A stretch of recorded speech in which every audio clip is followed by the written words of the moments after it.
Cleveland Browns fans have been there through the hardest of times and some of the best of times since the team returned to the NFL in 1999.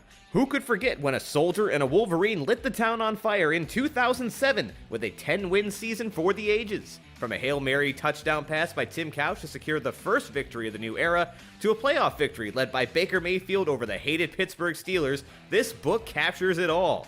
From wins over their rivals to wins in prime time with the world watching, we examine every big moment and every hard hit. First and 10, the latest read from veteran author Vince McKee, takes you through every high and low since the Cleveland Browns' return to the NFL and is now available everywhere books are sold, including Amazon.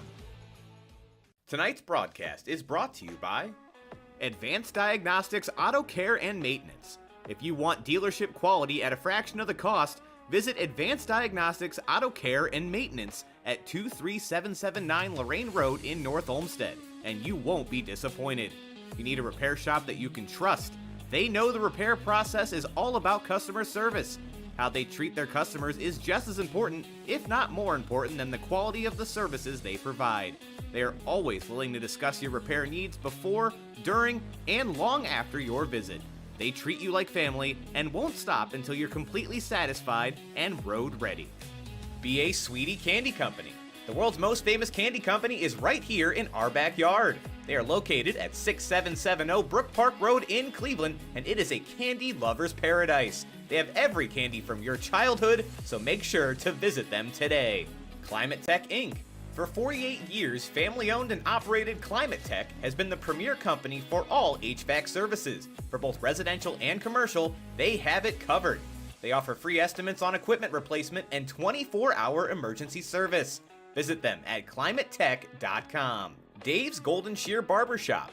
Dave's Golden Shear Barbershop has been your trusted barber for nearly a century of great haircuts. With affordable prices and excellent customer service, there's no better place to get your cut. It is located at 26915 Center Ridge Road in Westlake. Dick Esser Plumbing. Get exceptional plumbing repairs and installations for your commercial property from the experienced professionals at Dick Esser Plumbing and Heating Incorporated. They provide honest services and quality workmanship. You can find out more about them today at dickesserplumbing.com. Falls PC Clinic. If you're looking for excellent service and a people-friendly approach, then you've come to the right place. Falls PC Clinic has an ultimate goal to serve you and make your experience a pleasant one. They offer all repairs for makes and models, including Mac computers. They work on laptops and desktops and specialize in hardware repairs. Look them up at fallspcclinic.com.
Live from Ken Duke Stadium in beautiful Medina, Ohio. Solid start here. I'm Brandon Soder alongside Dom Clary and Cole McDaniel. It is week 5 of high school football here in Northeast Ohio. It is the Keon Sports High School Football Game of the Week as the Brunswick Blue Devils travel in to take on the Medina Bees.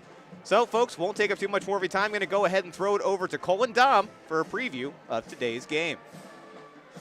Week 5 of the Keon Sports High School Football Game of the Week. I'm Cole McDaniel here with Dom Clary. Can't believe we're already halfway through the high school football season. As of halftime today, it's going to be the official halfway point. Hard to believe the season's already flying by. And this time, it's a GCC battle, the Greater Cleveland Conference, between two teams that lost in their opening conference game here just a week ago. It's Medina hosting Brunswick, and Medina come into this one with an overall record of 2-2, 0-1 in the GCC, and Brunswick 0-4, and they're 0-1 in the GCC. About to get this one started here in a little less than 10 minutes here from Ken Duke Stadium in Medina, Ohio. But, Dom, it's another one we're excited for, and two teams that are probably better than what their records actually show. Oh, for sure. I mean, you had one team that was fighting an uphill battle, got that 10-0 lead in Brunswick against Cleveland Heights. It was a game they had many opportunities to win, just couldn't seal the deal. They were fighting almost above their weight class, but it showed that this team has talent despite their record. This is a good team. Now, Medina, on the other hand, they had Menor. They had Menor by the horns, and they could not seal the victory. I mean, that's a talented team over there in Menor. Right now, Medina, if they want hopes of winning this conference, they have to win today. But Brunswick wants to prove, hey, we can win this conference too. We just need a chance to prove it. Well, and we were here in week 2 when Medina faced off against Olentangy, and it's the same thing for Medina the past couple of years. They have a high-powered, quick strike offense. The offense, you don't have any concerns about them. It's the defense where you have the questions. Can they get off of the field? Olentangy in week 2, their plan was really just, let's run the football, let's use our big offensive line, let's overwhelm the front 7 of Medina and see if we can keep the ball out of Stoddard's hands. That's exactly what they did. They did it well. There's ability in the secondary from Medina. I think they have two really good safeties, both juniors, in Cooper Yosefczyk and Talon Holvey. But those guys don't come into play as much when your front 7 can't get off the field. And that's going to be a test here against Brunswick, a team who's going to want to run the football. Yeah, Brunswick is a team where they're not afraid to use all the athletes they have. They have a quarterback in The Rock that can lower his shoulder. He can gain a few yards, or he could bust out a run for 60 yards. But he's still working on that arm talent he has. He has a cannon. I mean, we've seen him make one of the most beautiful passes that we saw last week against Cleveland Heights, but he's not doing it on a consistent basis. Tonight, get him going on his legs early, set up that play action, let him throw one deep. Brunswick, I mean, these are two polar opposites. They really are. You have one team that's defined by their offense and their throwing game, and another team that's defined by their defense and their rough, tough effort by their offense, where they're not afraid to dive and get that extra yard. I'm curious how this is going to pan out because, again, these teams, it's a weird matchup. It's almost similar to how Michigan and Ohio State have matched up the past few years, where one team has all the athletes in the world and the other team has just a bunch of farm boys that are not afraid to get their hands dirty.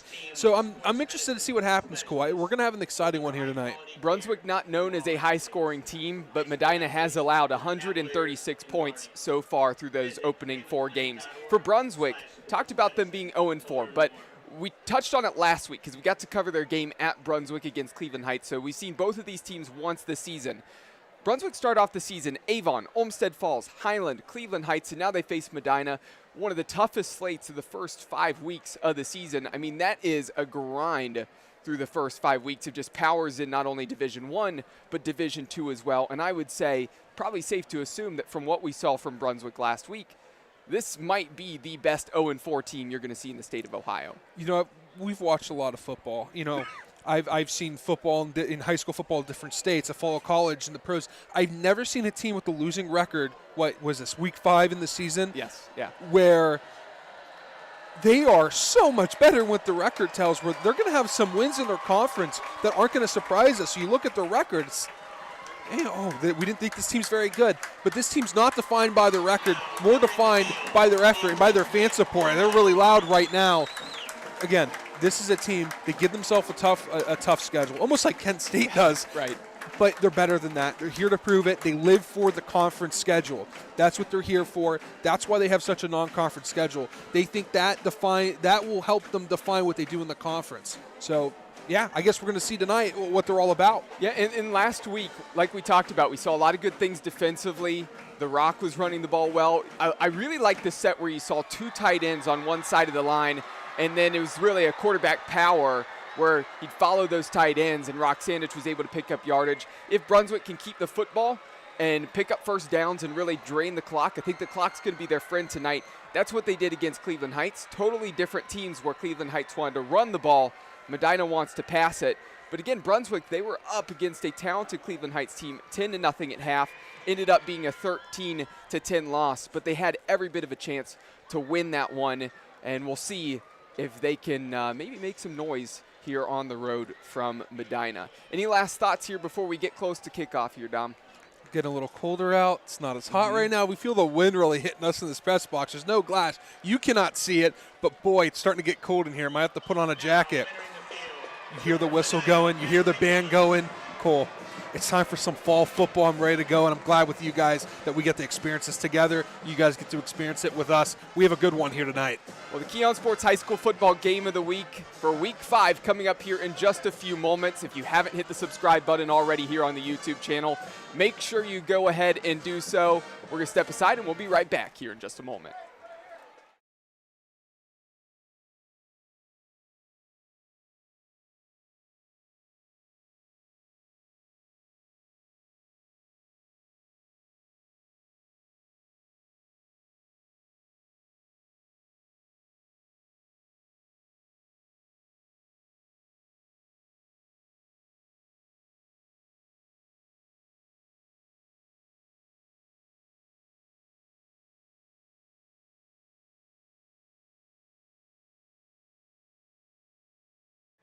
Teams about to line up here on the field from Ken Duke Stadium, and it appears like Medina is going to be first to return this football here in just a moment, as the band's currently marching off the field here in the far right end zone.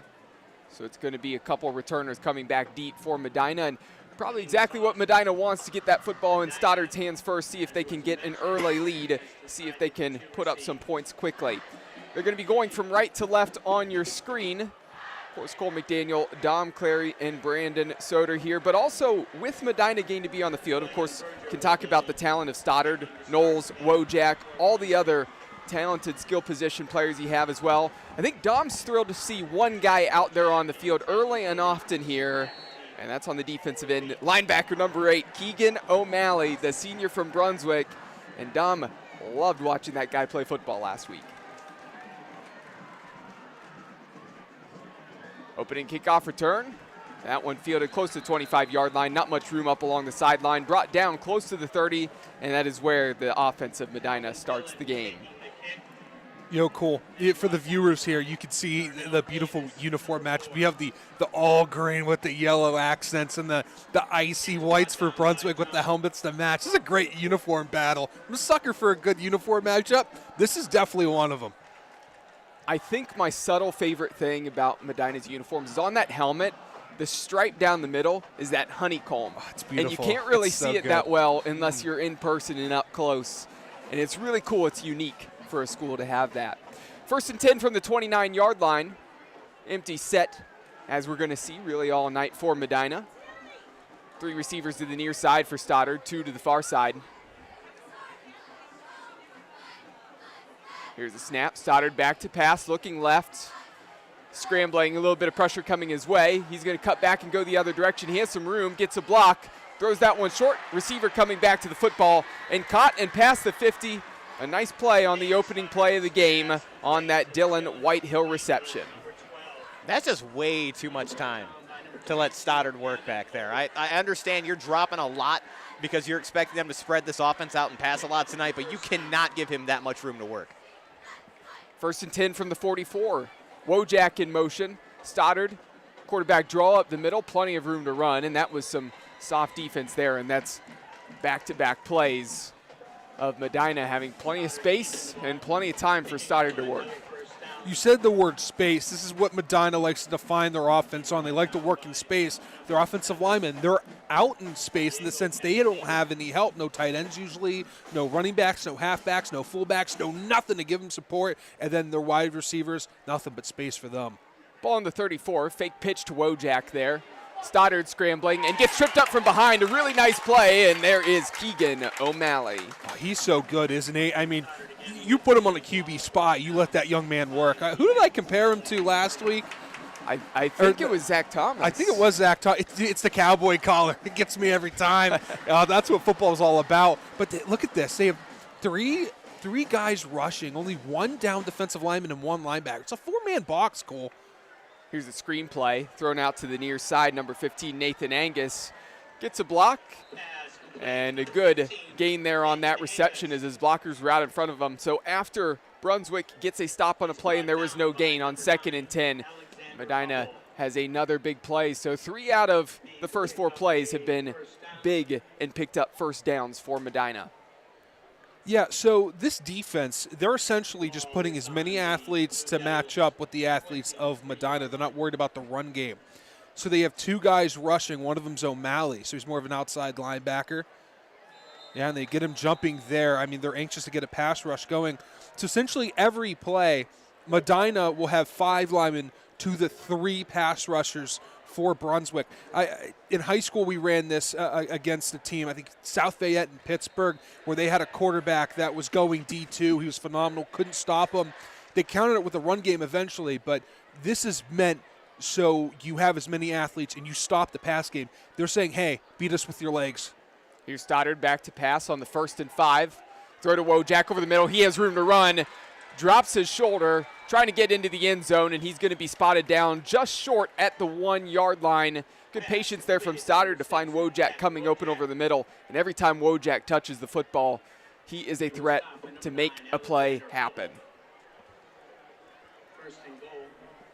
So 1st and goal. Here's a snap. Stoddard dives into the end zone and made that one look easy. And that's exactly what Medina and Coach Larry Laird would have wanted out of that opening drive. Really wasn't one of those ones where you saw a big play and just an immediate quick strike. It was first down after first down after first down, almost kind of a sustained drive for what Medina would consider. Again, and that's just with a couple quarterback runs and going to the air. But they made it look easy there on that score, Dom. Yeah, you know, it was really no, 25-yard plays. Most they had was that 23-yard pass to Wojak.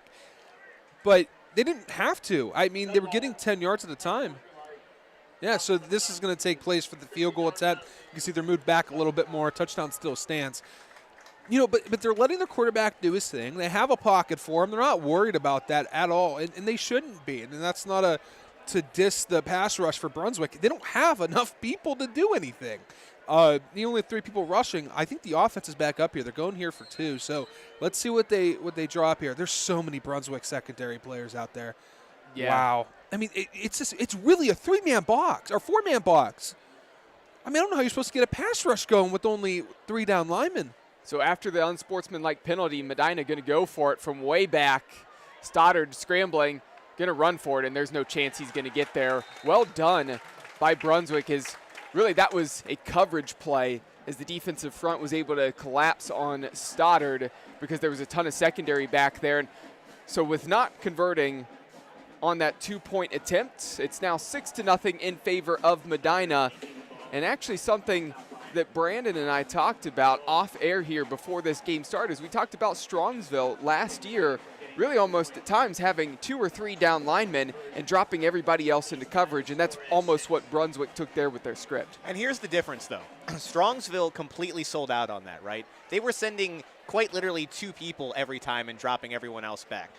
In my mind, at least, and Dom, you can tell me differently because you were a defensive player, but what's really the difference between rushing 3 and rushing 2 at that point? If you're going to sell out and just try to play the pass because you know that's exactly what Medina wants to attack, then you just go for it and you try. If that's your strategy, just try to do it. In Strongsville, they hung in for half a game doing that. Right now, so far with Brunswick, not working out quite that way. Last week, we saw they were great at meeting players at the point of contact. Did not see that at all on the first drive here. Definitely concerning if you're a Blue Devils fan. So 2.5 minutes played here so far in the kickoff. Sending it down the field, going to be a shorter kick, fielded just past the 15-yard line. Room to run. There was a hole that opened up the middle, but it was closed quickly as Cooper Neal was brought down. That football's out, and the official's going to say, looks like Medina football, and there's an injured Medina battling B on the field here on the near side as the rest of the players celebrate off to the far side.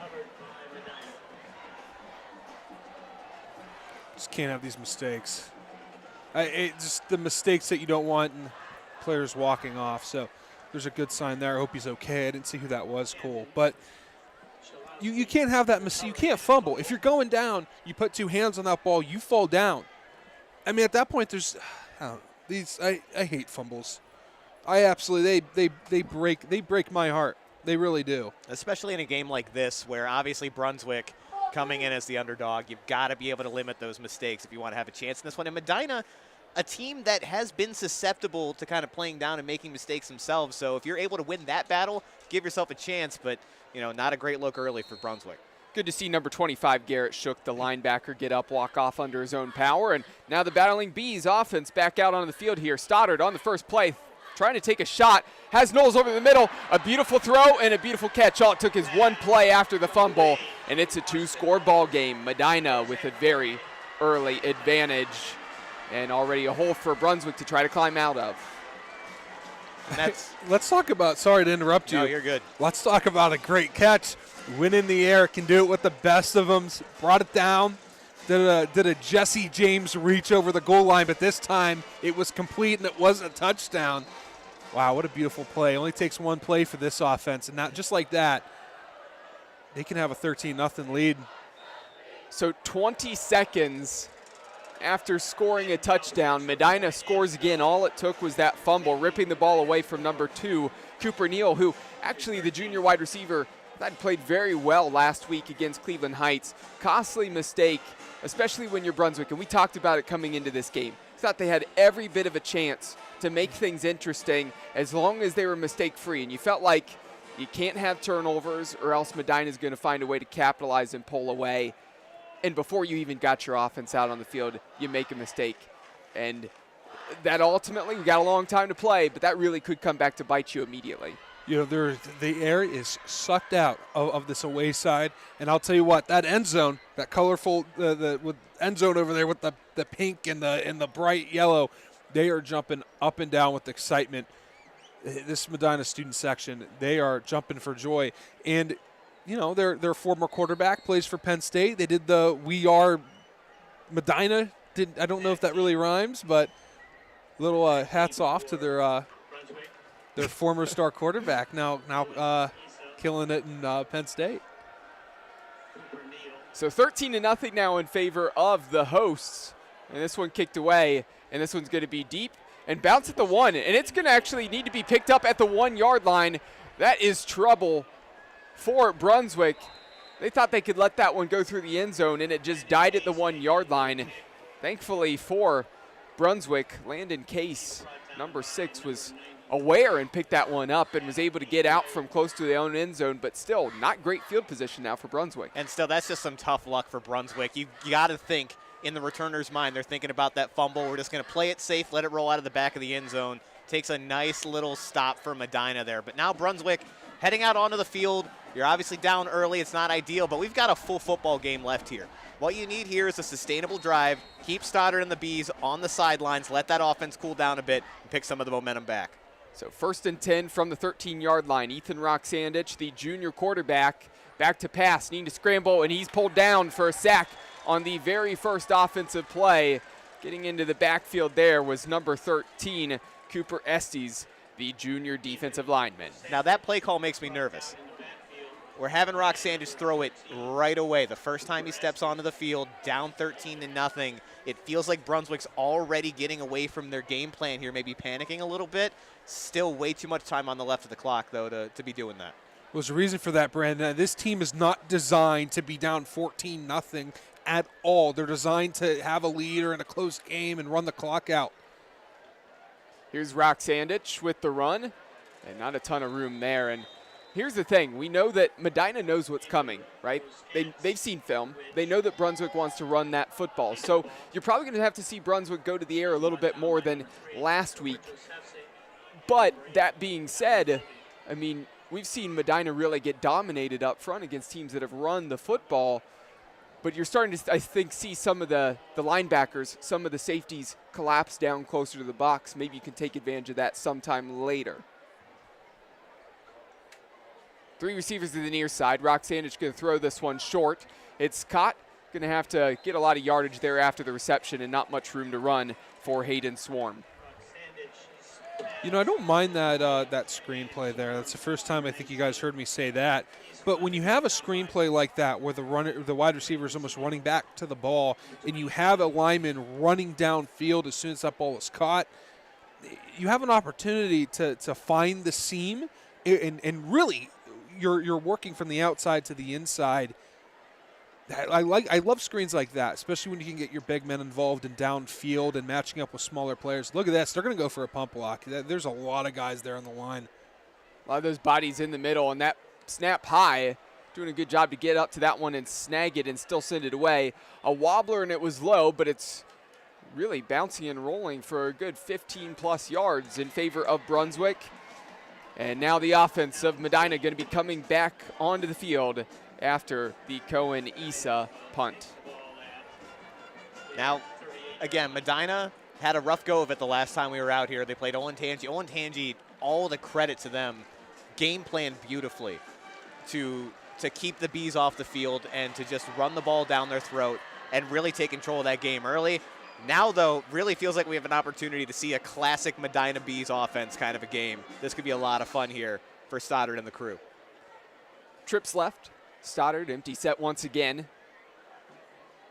Back to pass, looking to the far side. He has Wojak, and we got a penalty marker down here. A little tussle between an offensive lineman, and it looked like number 5, Colin Kuvoluk. And this one's going to be a holding call against Medina, so backing up the offense. Yeah, I don't know if you saw that. He grabbed the Medina player's knee. He has to be careful or he can get thrown out.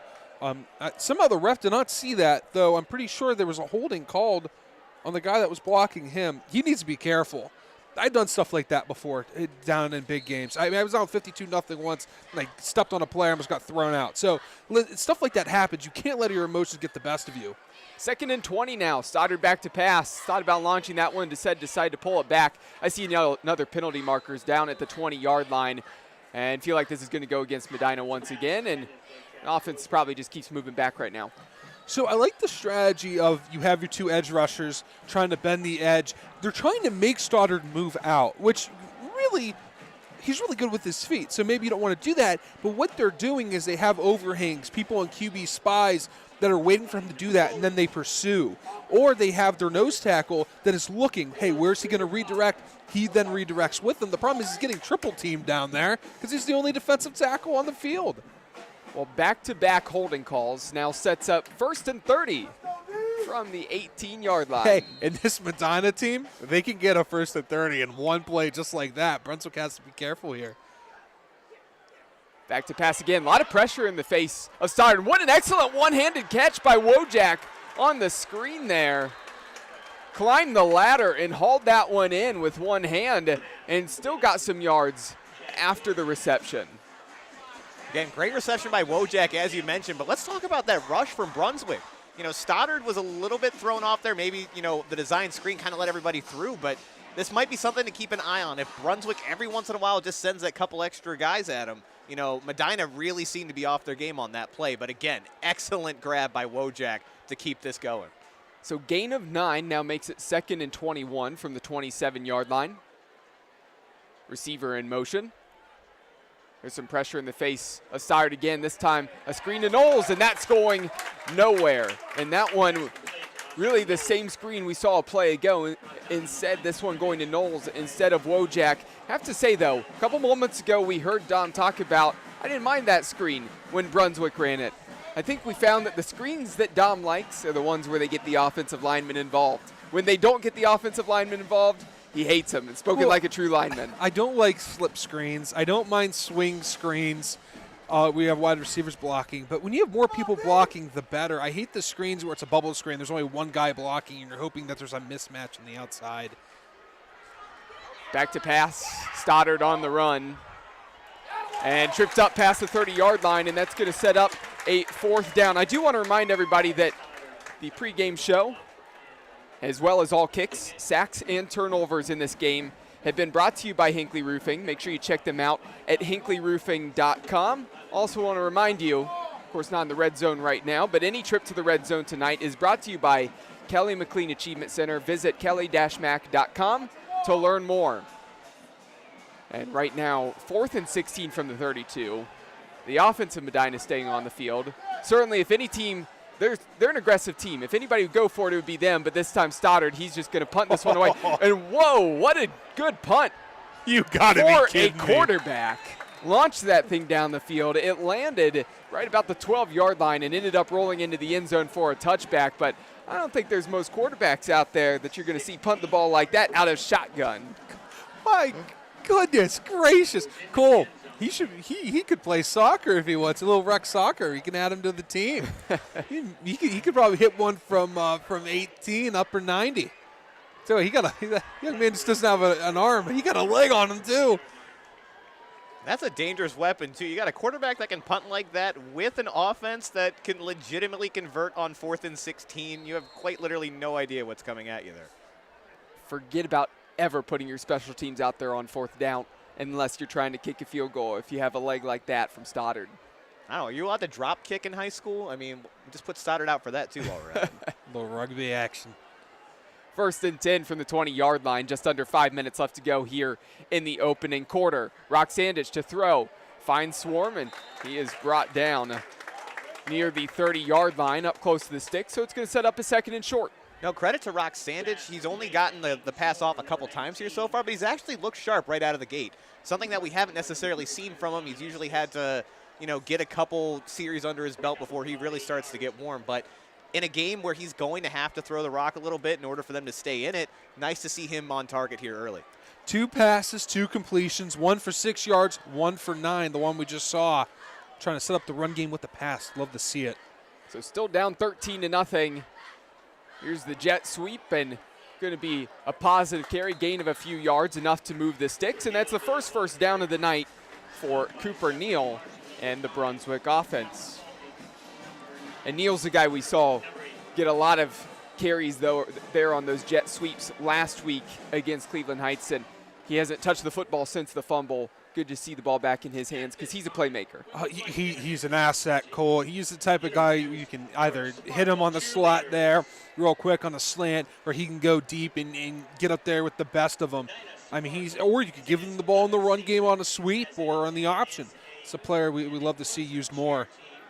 Neal in motion this time. Roxandich keeps it, drops the shoulder, levels a defensive lineman, but gets past the 35-yard line and down close to the 38.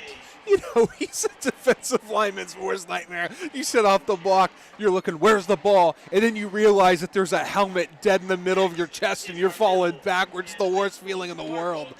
I love watching Roxandich play, man. He's fun to watch. And we have not, I don't think we've seen him win. I'd like to see this kid win eventually. We've do so many Brunswick games. He's that talented. This team does a lot of, they work hard. They get better throughout the year. And there is nobody on a wide receiver down there. Here's a snap. Roxandich, a keeper, finding some room to run and surging forward up close to the first down marker. Going to be 3rd and short, under 3 minutes left to go here in the opening quarter. And again, this is what you need to do if you're Brunswick. This is what we talked about from the beginning of the game. Don't necessarily need the big chunk plays. You're down 13, but there's a lot of time to kind of do what you need to do. But just keep the bees off the field, be methodical, be mistake-free. So far, second drive now that the muff punts in the past, the fumbles in the past, finally starting to see the Blue Devils really start to settle in here. The defense of Medina cheating up, trying to keep things tight inside as 1 yard needed for Brunswick. They're going to go up the middle, slipping through one tackler, and I do not think he quite got there on the carry. Going to be really, really close as number 2, Cooper Neal, got the handoff as he was lined up really out of the pistol set. And credit to Jeffrey Marshall, the one to really get in there and blow that up. Again, you saw exactly what Medina was trying to do there. Maybe try to swing the ball outside for a screen or make an adjustment. If you're Brunswick, take advantage of the space that you have on the sides. But are they giving them that first down, Cole? Just enough. Nose of the football there at the spot. Probably a favorable one there for Brunswick. Maybe that forward progress was oh so close, but the official on the near side came across, said it was enough. And moving the chains now, 1st and 10. Trips to the near side for Roxandich, going to throw to the far side, and that one blown up from the start, and that one probably not going to be a play call that Dom is thrilled with. Throw the ball downfield. Hey, there's too many screens. I liked them at first, and now I'm starting to get a little anxious here. I want the ball thrown or I want the rock on the ground. I meant the rock isn't the ball, but I guess the quarterback as well. It works that way as well. See, I know you're getting sick of it, but obviously Medina's starting to key in on that too. Second play in a row, we've seen Darnell Davis be, kind of on top of things. He saw that before the ball was even snapped and was right there to meet the receiver. Absolutely nowhere to go there for Brunswick. 2nd and 13 after the loss of 3 on that reception. Roxandich back to pass. Pump faked a couple times, needing to run with it, and he is not quite going to make it back to the line of scrimmage. Lost a couple inches there on that play. And we're officially under a minute remaining here in the opening quarter. They'll have to run a play here. They are not under the play clock, it seems like. Yeah, no. They're going to have to run a play here, whether they like it or not. Yeah, so difference of 2 seconds right now between the play clock and the game clock. 3rd and 13, and if you're Brunswick, of course, you wish that you could take this to the second quarter and have an opportunity to talk this over on the 3rd and long. Instead, going to have to run that play, see if they can pick up a first down here. Roxandich back to pass. Screen thrown, a little bit of room to run on the outside. Surging forward, getting up along the sideline and tiptoeing is the fullback, number 5, Colin Kavulik. And that's one way to end the quarter there. Huge chunk play for Brunswick. Get themselves a little bit of momentum coming back. 13-0, but they're setting this up. We're going to have a game, folks. So when we come back for the start of the second quarter, these teams are going to be switching sides, and a 1st and 10 will be up for Brunswick here in just a moment. But no, this one coming back, holding called on the offense. Unfortunate for Brunswick on a very solid play. And so we're going to have an untimed down here. And that hurts. That hurts if you're Brunswick. It's been so hard to get anything big going there. And now 3rd and 13 is already difficult for this offense to convert on. We know that they're more of a short yardage, ground and pound kind of team, but now you take them back even further here. It's going to be very, very difficult now for them to do anything on 3rd and long. So really thought Brunswick on a nice play call actually there and well executed. Thought they were going to have a first down to start the second quarter. Instead, now with this untimed down, it's 3rd and long, backed up at the 30-yard line, 3rd and 36 to be exact. And now you have Roxandich back to pass, looking to scramble, step up in the pocket. He's going to eat this one. And it's now going to be 4th and very long. And it looks like the football might have been out, but Roxandich keeps a hold of it. So 4th and long, and you're probably going to see the special teams unit of Brunswick out on the field as these teams switch sides, as that's the end of the first quarter. We have a score of 13-0 in favor of Medina. We'll be back here on the Keon Sports YouTube channel for the start of the second quarter. Tonight's broadcast is brought to you by Frankie's Italian Cuisine. Looking for a place to enjoy a post-game meal? Love Italian food? Frankie's Italian Cuisine has you covered from meatball to lasagna. Visit them tonight at 4641 Great Northern Boulevard in North Olmsted and taste the 50-plus years of legacy for yourself. Freedom Auto Detail and Ceramics. Experience the best in automotive luxury and protection with Freedom Auto Detailing in Ceramics. Unleashing the true beauty of your vehicle with expert detailing, premium ceramic coating, and paint protection services. As a veteran-owned and operated business, they take pride in the unique qualities and values that set them apart from other detailing and paint correction services. Find their work online at freedomceramiccoatings.com.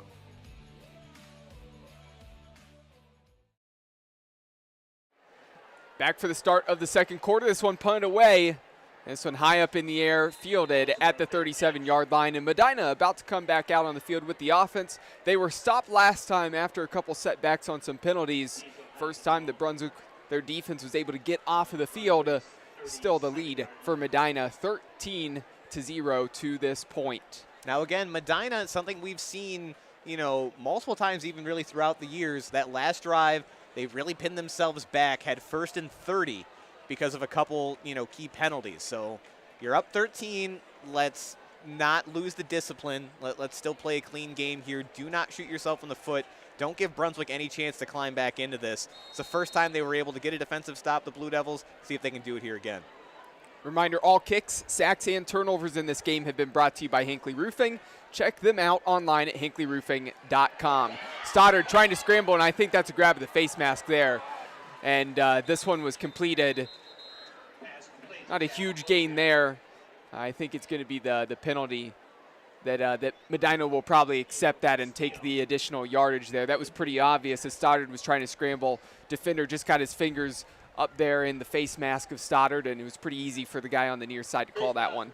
Remember, a face mask isn't if you grab the face mask. It's if you see the grab of the face mask and the pulling of it, the head turn because of the hand that is on the face mask. You could grab the face mask, you just can't do anything with it. If your hand goes in the face mask and you let your hand out, that's fair game. Stoddard back to pass, wants this one, finds Knowles cutting over the middle. Knowles running after the catch, getting a good chunk of yardage. Got that one close to the 35-yard line, and then found some open space up the middle, all the way past the 20-yard line, and officially down at the 18. So a really solid throw and catch there. Knowles is another solid weapon for Stoddard. You know, you give him the ball, and he's just able to find room that just isn't there. He's so quick. He's able to do a head fake, really make the defense stutter. Not a great snap, but still makes its way to Stoddard, and this one coming back to the throw there was Nathan Angus. Slides down. Actually started his slide right around the 5-yard line, but caught that one and officially marked down at the 7. So sets up a 1st and goal, and a reminder that this trip to the red zone has been brought to you by Kelly McLean Achievement Center. Visit kelly-mac.com to learn more. 4 receivers out to the far side of the field. Knowles by himself to the near side, and safety cheating over to help on Knowles. Wojak on the screen.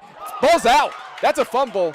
Looks like Brunswick might have been able to get to that one first, but it's a matter of who was able to come away with that football at the bottom of the pile. Wojak was in a good spot, and he might have wrestled that one away, and he did. So Medina keeps the football. Lucky if you're Medina there. Like I said, you don't want to make those mistakes. Don't shoot yourself in the foot. You've marched down the field into the red zone now, nearly gave up a fumble. You know, just a bad concentration play there. Eli Nichols was first to the ball there. He didn't fall. He tried picking it up. Stoddard running this one, and that's a really smart play call. Brunswick was really focused on the 4 receivers to the near side of the field, and there was a lot of room to run for Stoddard up the middle. Really walks into the end zone there. Put 6 points up on the board. It's now 19-0 with the opportunity to make it 20. You know, they set up so wide. You have no one in the box. There's just nothing you could do. It's set up so pretty. I mean, I'll tell you what, this Medina team, they're so unique in their offense. It's almost impossible to game plan for short yardage situations when they line up in an empty spread like that. PAT is up and good for Finn Kelps, and it is now 20-0 in favor of Medina. Everything going the way of the Battling Bees as they're trying to bounce back after a close 42-41 loss at Minter last week. Brunswick, like I said, a lot of time up on the clock. Not a team that we talked about built for coming from behind, but they do have the time, right? Opportunity to try to put something together. Brandon mentioned it earlier when it was 13-0. Don't panic. Run your offense, right?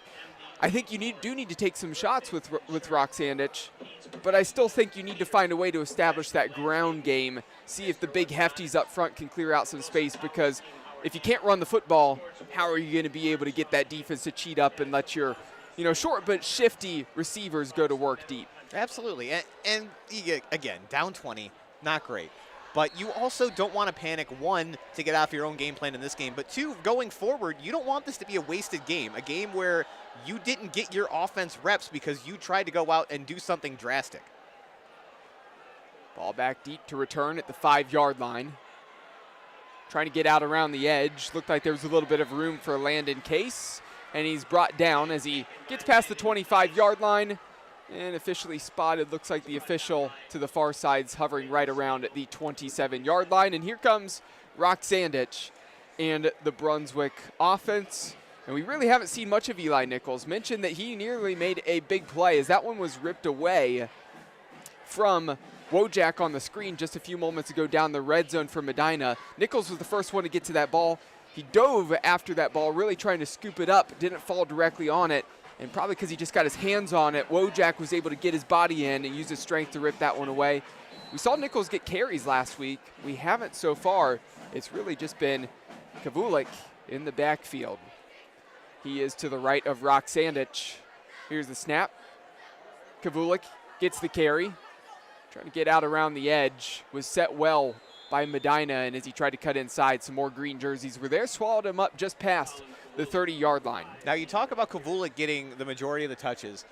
You got to wonder if that's part of the game plan, not because of what they want to do on offense, but because of what they're trying to do on defense. Are they prioritizing having Nichols in the backfield to try to assist and try to slow down Stoddard in this passing game? Or is this just what Brunswick's going to look like going forward? I'm going to be interested to see how that looks as we go on.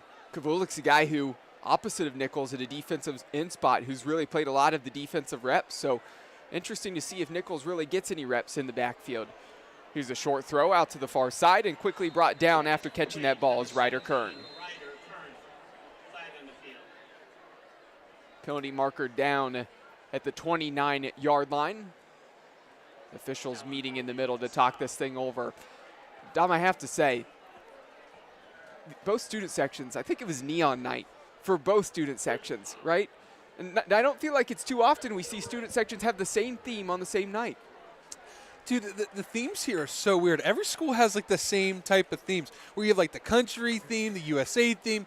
It's so weird because they all have like the workers' vests on. I don't know if you noticed that. Yeah. Why is that a theme? When I was in high school, we were the Hornets. Our rival was the Tigers. We'd have like tiger meat. That was our, we were eating tiger meat tonight. That was our thing, or whatever it may be. This is weird to me. I'll never get why pink and green. I don't know, whatever color that is. I don't know.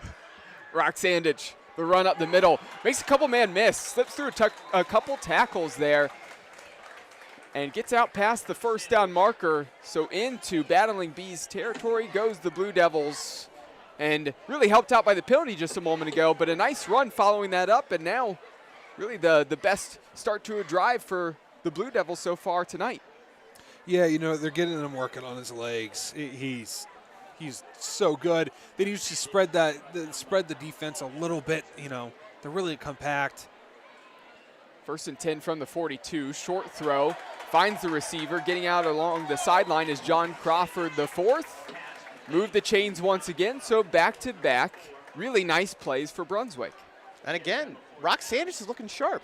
He's not, throwing the ball deep, doing anything crazy, but these little, small, fundamental throws you need to make as a quarterback, he's making all of them so far tonight. Here's the key. He's in rhythm. You can see the way his feet is. He's throwing right when he wants to. He's moving around the pocket confidently. He has good arm angle. This is the Roksandich that we've been missing, and I'm excited to see.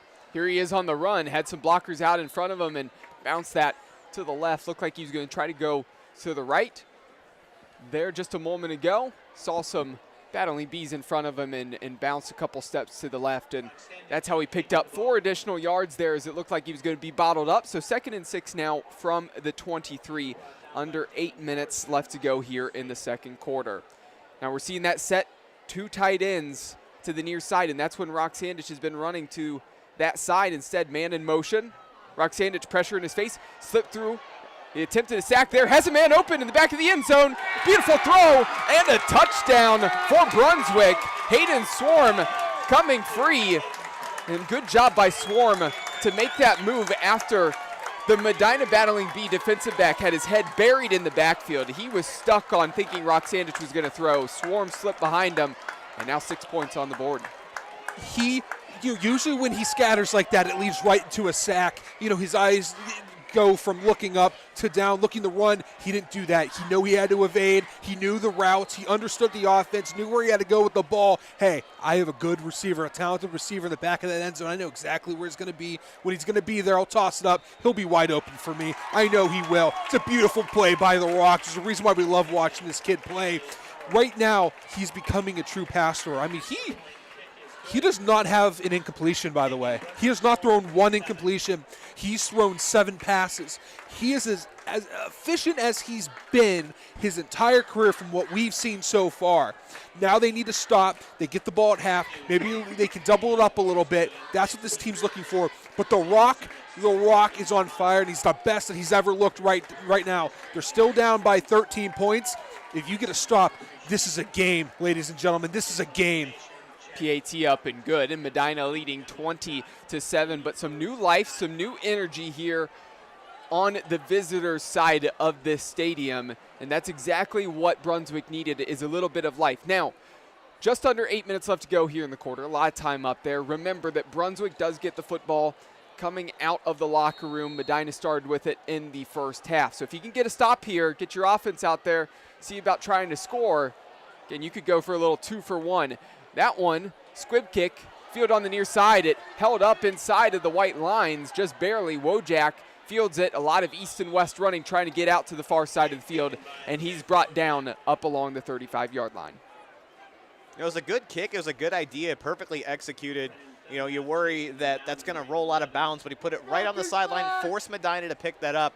Unfortunately, you know, the Bees were ready for it. They saw the seam kind of coming up on the left side of the field there, so they were able to take advantage. But, you know, still almost a well-executed play from the kicking standpoint for Brunswick, just not as much on the coverage.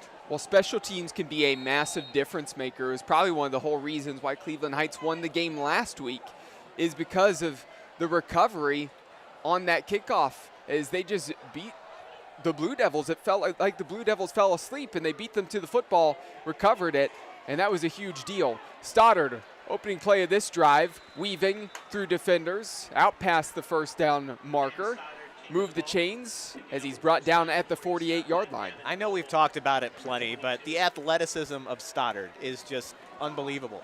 You know, guys are making contact with him. He's brushing him off like absolutely nothing's happening. He is moving through the linemen and just, you know, flowing through and getting these runs like it's absolutely nothing. His contact balance is incredible. Pistol set. We'll see this as Wojak comes into the backfield. He gets the handoff. And Jack Wojak getting up near the first down marker. Looks like they might move the chains again, and yes, they do. A gain of exactly 10 yards there. And Jack Wojak, not only just a talented receiver and return man, but he's a guy you're going to see bring into the backfield at times to really operate as a running back out of pistol sets. They see something they like. They're going pistol again here, Cole. Here's the handoff to Wojak. He's going to try to get out to the left side of the field, drops his shoulder into the chest of the defender, and threw the defender back about 2 yards before being brought down. That was Ryder Kern who met him in the hole, and that's 3 runs in a row, picking up 3 first downs. They've done this before. They did it last year against Strongsville. They were being challenged by a team that had a similar strategy. They only had 2 people rushing instead of 3. Similar strategy. They're putting the ball on the ground, add more people in the box. Stoddard, the keeper, that time slips through a tackle. Looked like he was going to be brought down, getting out around the edge, swung out of bounds past the 15-yard line. 4 runs in a row, 4 first downs, and now reminder that this trip to the red zone has been brought to you by Kelly McLean Achievement Center. Visit kelly-mac.com to learn more. You know what really kept Brunswick in the game against Cleveland Heights last week? They were meeting the ball carriers at the point of reception or right at the line of scrimmage, and they were able to match them physically and bring them down and really challenge them and get those gang tackles going, slow down the guys enough to get the additional help on the defensive side. That's not happening today.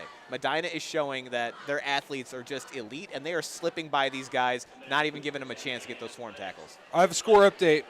Massillon and St. Ed's are in a battle of 2 of the biggest teams in the entire state of Ohio. Massillon had a 70-yard touchdown wiped off the board. It was a holding call. In the extra St. Ed's is leading. I read that wrong. I thought it was 0-0. Ed's is winning 6-0 against Massillon. The extra point was missed. About 5 minutes left in that game. Devin Lowe is at that. He does great work. We'll continue giving updates of what's going on in Massillon throughout the game. Well, Ed's is trying to get revenge, I think. Wasn't that the only loss for Ed's last year, Massillon? It may have been. Movement up front, jumping off sides. So after the timeout that Brunswick and their defense needed, mental mistake there, and that's a costly one. You can't give free yards to the offense of Medina. They don't need any more help. I don't know what the play call was, but obviously they were excited about it, and they thought it was going to work. A little bit too jumpy there, and again, like you said, the last thing you need to do is give Medina some free yardage. So 3 receivers to the near side of the field. Wojak and Knowles lined up to the far side at the top of your screen.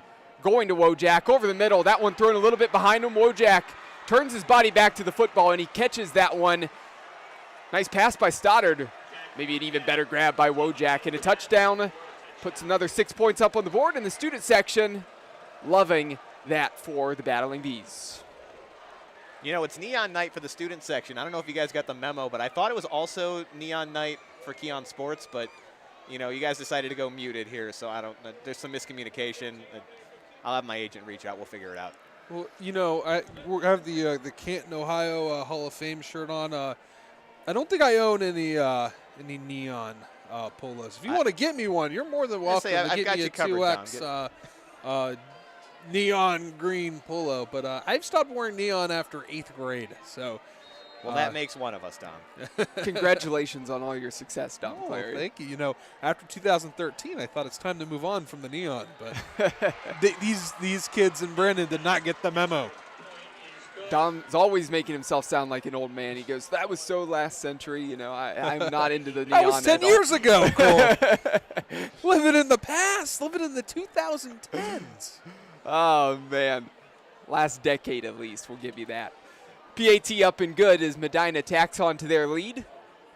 And now Brunswick going to get the football back. Plenty of time. Try to respond, get down the field. As mentioned, again, they will receive the football coming out of half. But 6 minutes up on the clock.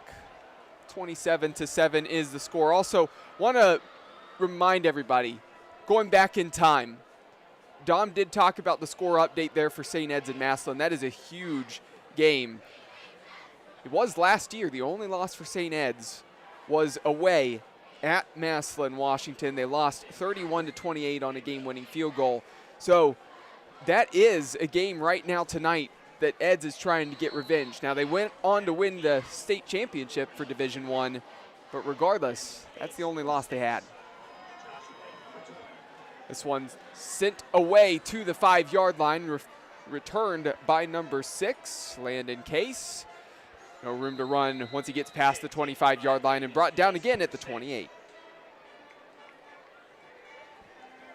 Again, Brunswick, you're running out of time a little bit. It's a 20-point game now, but, you know, we still got some life. If nothing else, you don't want to come out of halftime with that running clock because that's kind of the death mark at that point. And it just makes it that much harder to climb out of a hole and really kind of nullifies any halftime adjustments you can make if there is one that you can really exploit. So, again, put some points up on the board. You get the ball again after halftime. This is a kind of a do-or-die situation here now for the Blue Devils. So 1st and 10 now from the 29-yard line, to be exact. Roxandich had a great touchdown throw on the last drive, this time being pressured on the first snap. And this one he's going to launch down the field, 1v1, and really put in a position where only his wide receiver would be anywhere close to that one, and tucked it out of bounds. Smart throwaway, but still at least in the area of where it was close to his receiver. So, of course, as soon as Dom says something about Roxandich not having an incomplete pass, the very next play he's out on the field puts one incomplete. But if you're going to have an incomplete pass, that's as good as you're going to get it. Like you said, on the sideline, only his receiver really had a play at it. I don't mind that deep shot there at all. Still a great pass from Roxandich. No, if it was an interception, you could call me out, but I don't know about just a normal incompletion. I don't know if that's too much of the announcer's curse. It's going to happen eventually. Commentator's curse seems to sometimes never fail. Bouncing out to the outside. Attempt at the stiff arm there from Kavulik. And not much room to run after he touched that football. Got a couple yards. Follow out past the 30-yard line. Spotted at the 31. So after the gain of 2, now 3rd and 8. And again, big down here for Brunswick. You don't want to give Medina another opportunity at this before halftime. 3 receivers to the near side of the field. Kovulik, the sidecar in the backfield to Roxandich. Here's that screen and just in and out of the hands of the receiver coming to that football. You got to catch that one. Sean Barnett, I think he's going to want that one back. And as it falls incomplete, now 4th and 8 for Brunswick, and they're going to have to send out the special teams unit to punt this one away. Even if the receiver catches that, it looked like Medina was ready for it once again. They were there to blow it up, but you still got to haul that one in. Overall, not a great possession for Brunswick. Roxanne is still looking good throwing the ball, but you need a little bit more than that on third down. Knowles back to return at the 35-yard line, but pressure being sent up the middle and nearly blocking that one.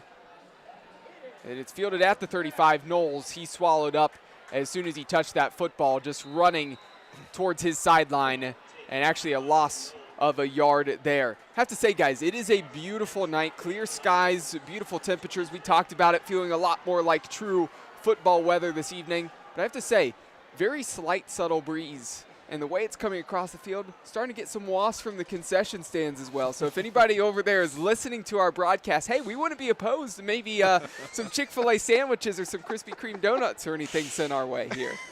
Hey, you're the one who's hands free for this halftime show. You might have to go down there and get us all some chicken sandwiches. I don't know. Listen, people might pay good money to watch Dom Clary eat during the halftime show. That one thrown incomplete. Austin Knowles trying to dive back to that football, try to catch it. Thrown a little bit far to the left, and ball hits the ground. 2nd and 10. Also, that's his first incompletion. Man. What? Yeah. We went almost an entire first half with just completions. That was from his these 11th throw. quarterbacks. That was his 11th throw. I mean, he did not. They threw one pass that whole possession. So, Wow. yeah. Stoddard back to pass. Attempted the screen there, had to pump fake in order to get the defenders to jump. And he sold that one very well and was able to connect with Wojak. And Wojak, as soon as he touches the football, like normal, he's going to get a lot of yards after the catch. He does it there up close to the 50-yard line, officially down at the 47, move the chains. When you have a screenplay where no one touches you, that means turn around, find a skinny guy. If you're in the middle of the field, the skinny guy is the one that's getting the ball thrown to him, not one of the big guys. Stoddard on the run, being chased right now. Throwing this one up for his receiver. What a great catch over the shoulder. Stoddard dropped it in there, and Cameron Hathaway up along the sideline, able to haul that one in, and that's a really tough reception. How did he catch that? I don't know.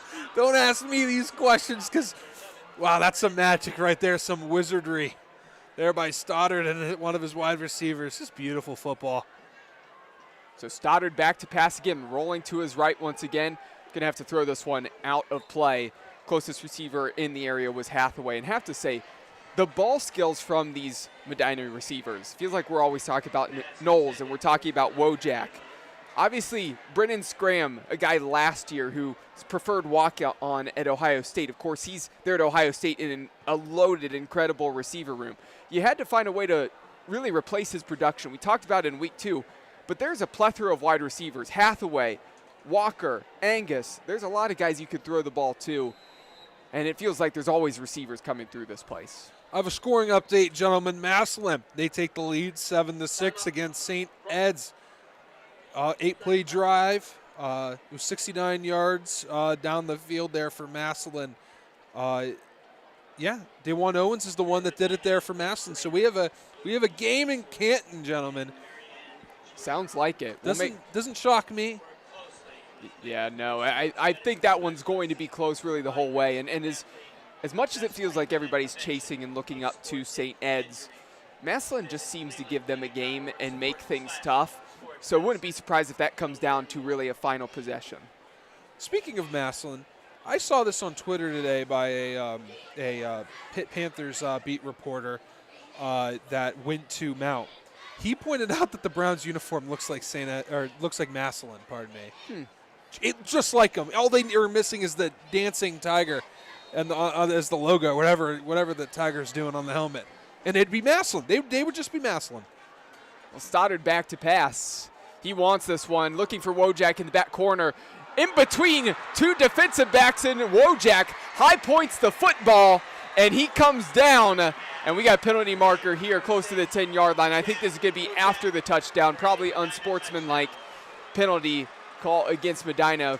It's the second time we've seen that, but really nice play there by Wojak. How do you defend that? That's the thing, Brendan. You don't. And you know what?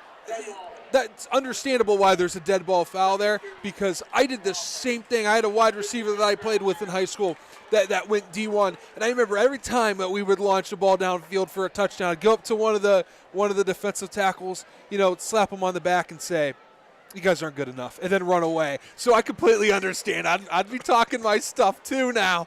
It just doesn't get much better than this. I mean, that ball, it was on a rope. It was on a rope. That ball, it wasn't wiggling or moving around. That was as tight as you can get for a spiral. Wow.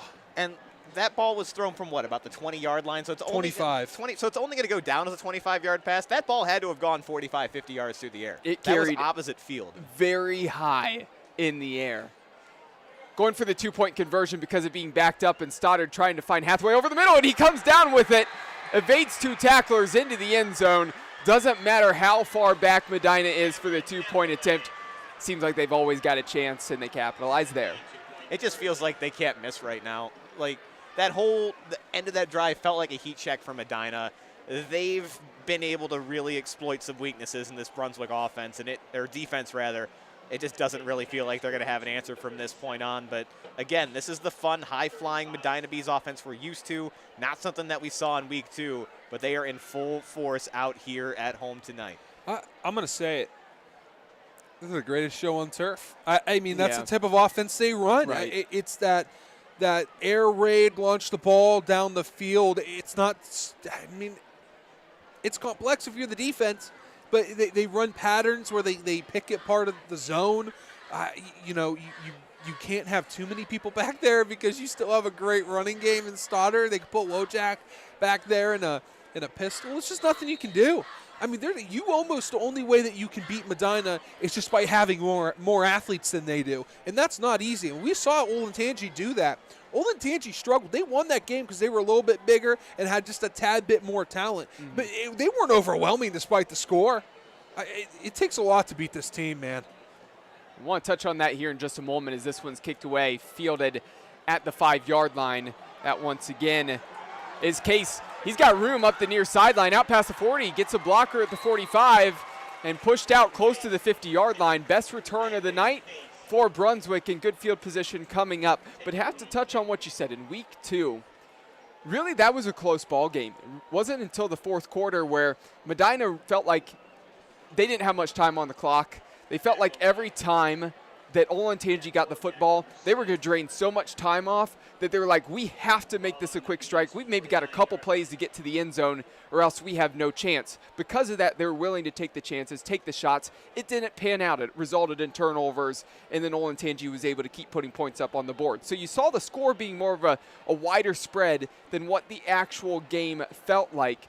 But that's the thing about Medina, and there's no surprise that we love covering both of these schools. We cover them a few times each and every single year, but every time we cover Medina, they're a team that's willing to take chances for the good or the bad. They're always going to make things interesting. Right now, it's panning out 35-7.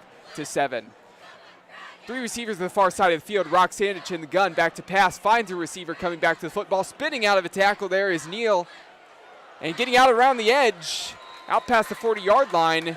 Really nice run after the catch there for Cooper Neal. I don't know how he just reappeared 10 yards down the field. It seemed like he was on the ground. I looked down at my computer. I look up, and he's rumbling and tumbling and fumbling all the way to the 39-yard line. It's just talent right there. I don't know how he did it. He got 10 yards there. I thought he got 9. So 1st and 10 now from the 39-yard line. Here's the opportunity to throw this one down the field. Neal in open space. I love that play. You'd seen Brunswick use the screen a few times. That time they throw what looks like it's going to be a screen over to Sean Barnett. He's listed as the sophomore quarterback on the roster, but he's been lining up at wide receiver, and he showed he could throw the ball.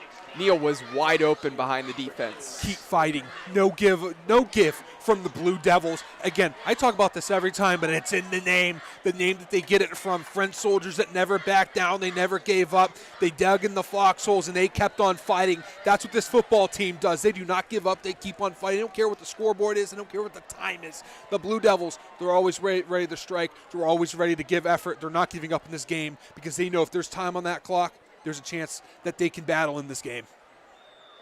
The hold looks good. PAT up and good. And it's now 35-14. Nice little bit of momentum going the way of Brunswick, but still a lot of time on the clock. 3.5 minutes left for Medina to go to work. See if they can put more points up on the board before we go to the locker rooms here for halftime. Yeah, that's the only downside here. You left a lot of time for Stoddard and crew to go back to work, but if you can get a defensive stop here, that's 2 big momentous drives in a row for you. So they still got an opportunity to do something again. We've said it a few times. They get the ball at half as well. We're not done here.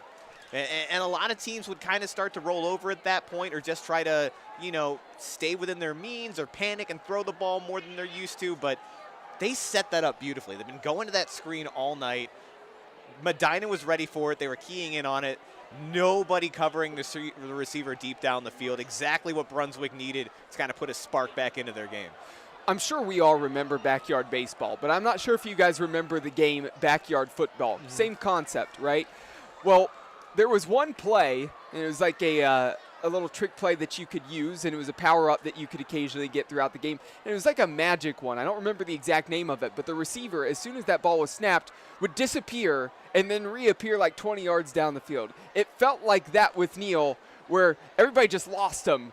And then as soon as that ball's launched down the field, Neal's 20 yards behind everybody else. All he had to do was catch it, turn upfield, and nobody was going to catch him before he got to the end zone. Man, why doesn't everybody just do that? This one kicked low, rolls back to Wojak, and Wojak has no room there. Really nice kick coverage there by the special teams unit. Yeah, that's fantastic. I mean, you have your 2 outside guys. Their job, get to the ball. Doesn't matter where it is. Your job, wherever the ball is, that's where you go. And then the guys right next to him, I think that L4 and R4. Boy, it's been a minute since I've been in a special teams meeting. But their job is to contain. Their job is to follow your lane and contain. That's what they did there. They know what happened last time, limited them to one side of the field. Now this defense, they really need to get to work here. I mean, they've been picked apart like a pizza at a party. I'll tell you what, everyone's just getting a piece of whatever they want. Doesn't matter. That's a really weird analogy I just did there, gentlemen. But guess what? We're rolling with it. I don't think we have a choice at this point.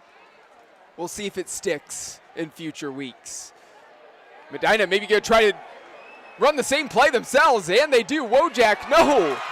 Wojak on that screen, and Wojak then launches it down the field, and wide open was number 12, Dylan Whitehill, and Whitehill had to turn back to that football and wait for it. Felt like Wojak waited just a little bit too long, so he wasn't able to hit him in stride.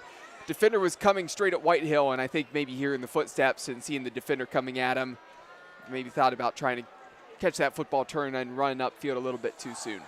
The disrespect from Medina's offensive play calling there. We're going to try to do what you just did, but better. Obviously didn't work out, though, for the Bees. Stoddard on the very next play after the incompletion finds a huge hole and gets out past the first down marker, and then was able to bounce to the outside, get past the 40-yard line, up past the 45, and down at the 47. 1st and 10 now for the battling Bees. As soon as he gets on his horse, there's no stopping him. There's no catching up. You got to hope that you have someone back there that's quick enough laterally to get to him. Wojak out of the pistol. There wasn't any room to run up the middle, so he had to try to bounce to the near side, see if he could pick up some blocks from his receivers, but great tracking from behind by the Blue Devils, and not much room to run for Wojak. Still a gain of a few.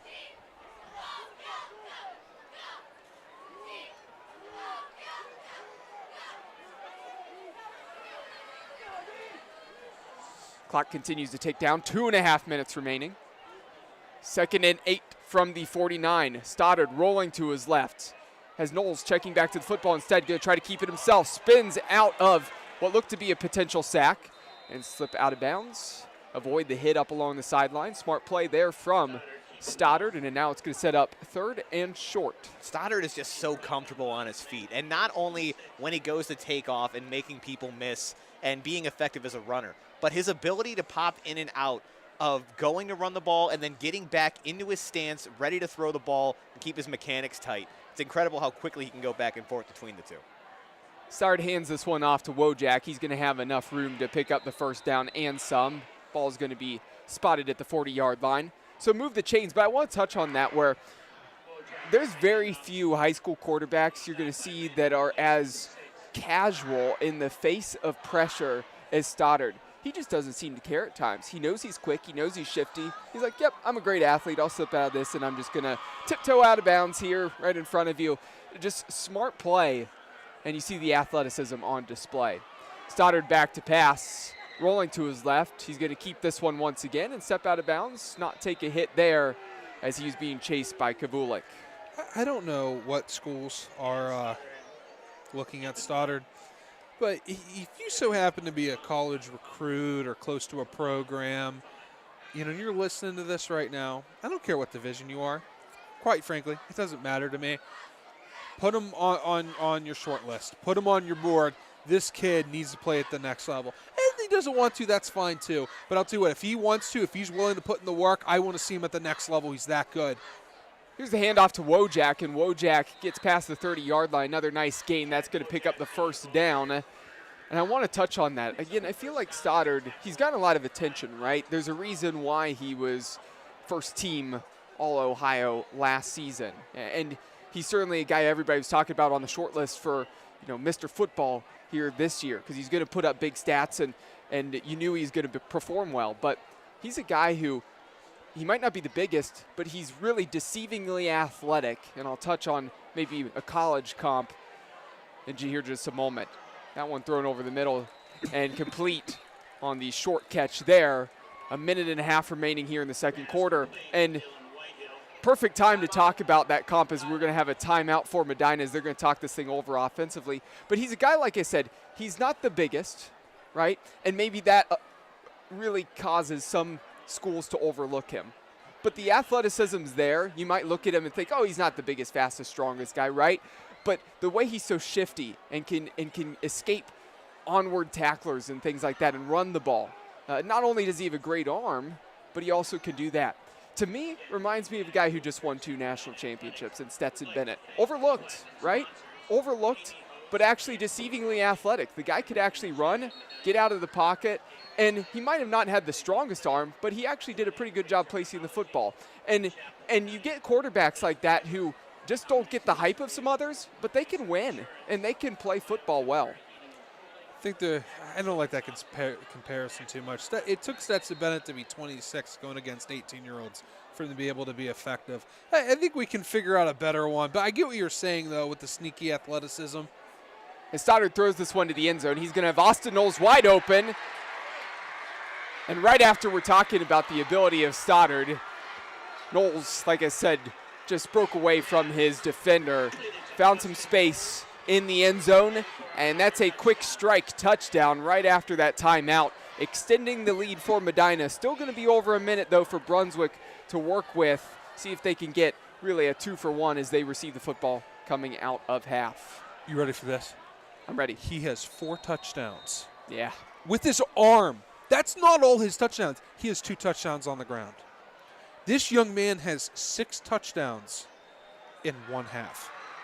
This is one of the better quarterback performances when it comes to production you'll ever see. He needs to go somewhere, Cole. This kid, agreed. There's too much talent, too much ability. There's too much hard work all in that number 19 jersey for him not to be playing at the next level. He has a chance to break Drew Allar's records. Right. Come on. We saw him do it his first game replacing Allar. Don't forget, he broke Allar's single game record the first time he stepped out onto this field. The kid's always been something special, but I agree with you, Dom. I want to see him continue. We're not getting that same hype, obviously, as we did with Allar. He was a kind of a generational kind of player coming through the program. You have to think about this. Aller was like 6'5", 230-plus pounds already as a senior in high school. Certainly helps. So that's part of why he got some of those big looks, and he's a great quarterback, right? But the size certainly helps as well, and Stoddard just doesn't have that size. But I'm with you guys. He needs to get those looks.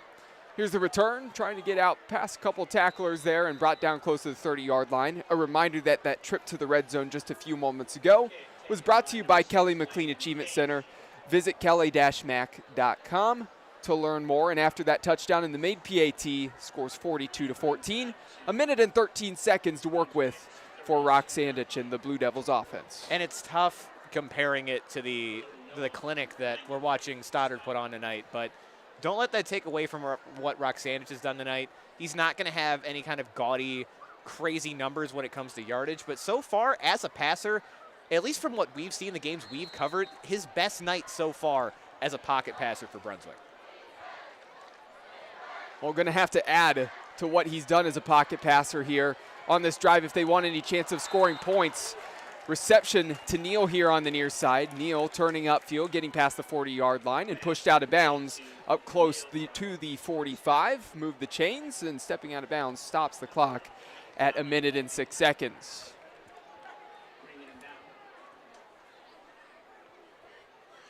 So Neal and Rock Sandich are both juniors. I'd like to see how they develop into next year. They're so fun to watch. Here's the Rock once again, evading some pressure. On the roll into some tight coverage, and that one's caught by Swarm.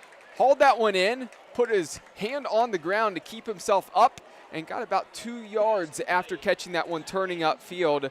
Really nice effort there by Swarm.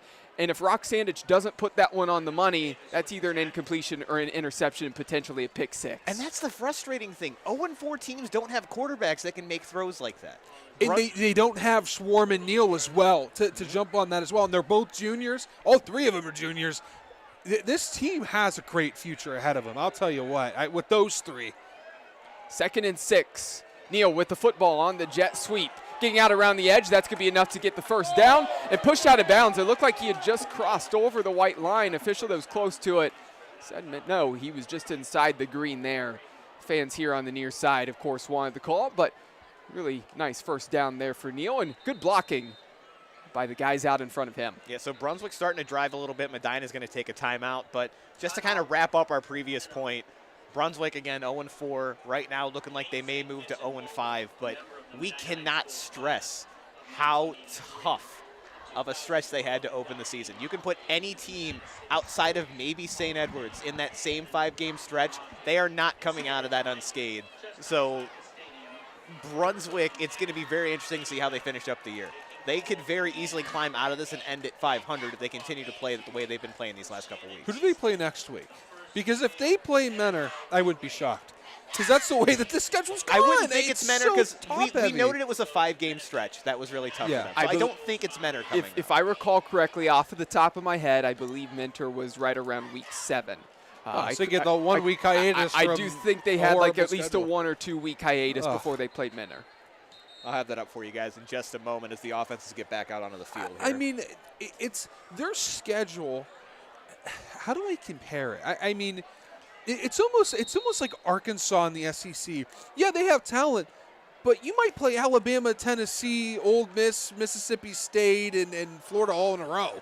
Rock Sandich running the football, and the guys just dragging defenders there and getting out of bounds. Smart play by Rock Sandich. He turned to his left, and no, that clock still running. Actually brought down just inside. Thought he was going to be able to get out of bounds just barely, but defensive lineman bring him down after the gain of 5. Clock down to 30 seconds. Rock Sandich wants to throw deep. He's got a man, puts it up there, and if there was just a touch more air underneath of that, Neal would have had another touchdown reception. Real quick, guys, an update for you. I've got the schedule pulled up.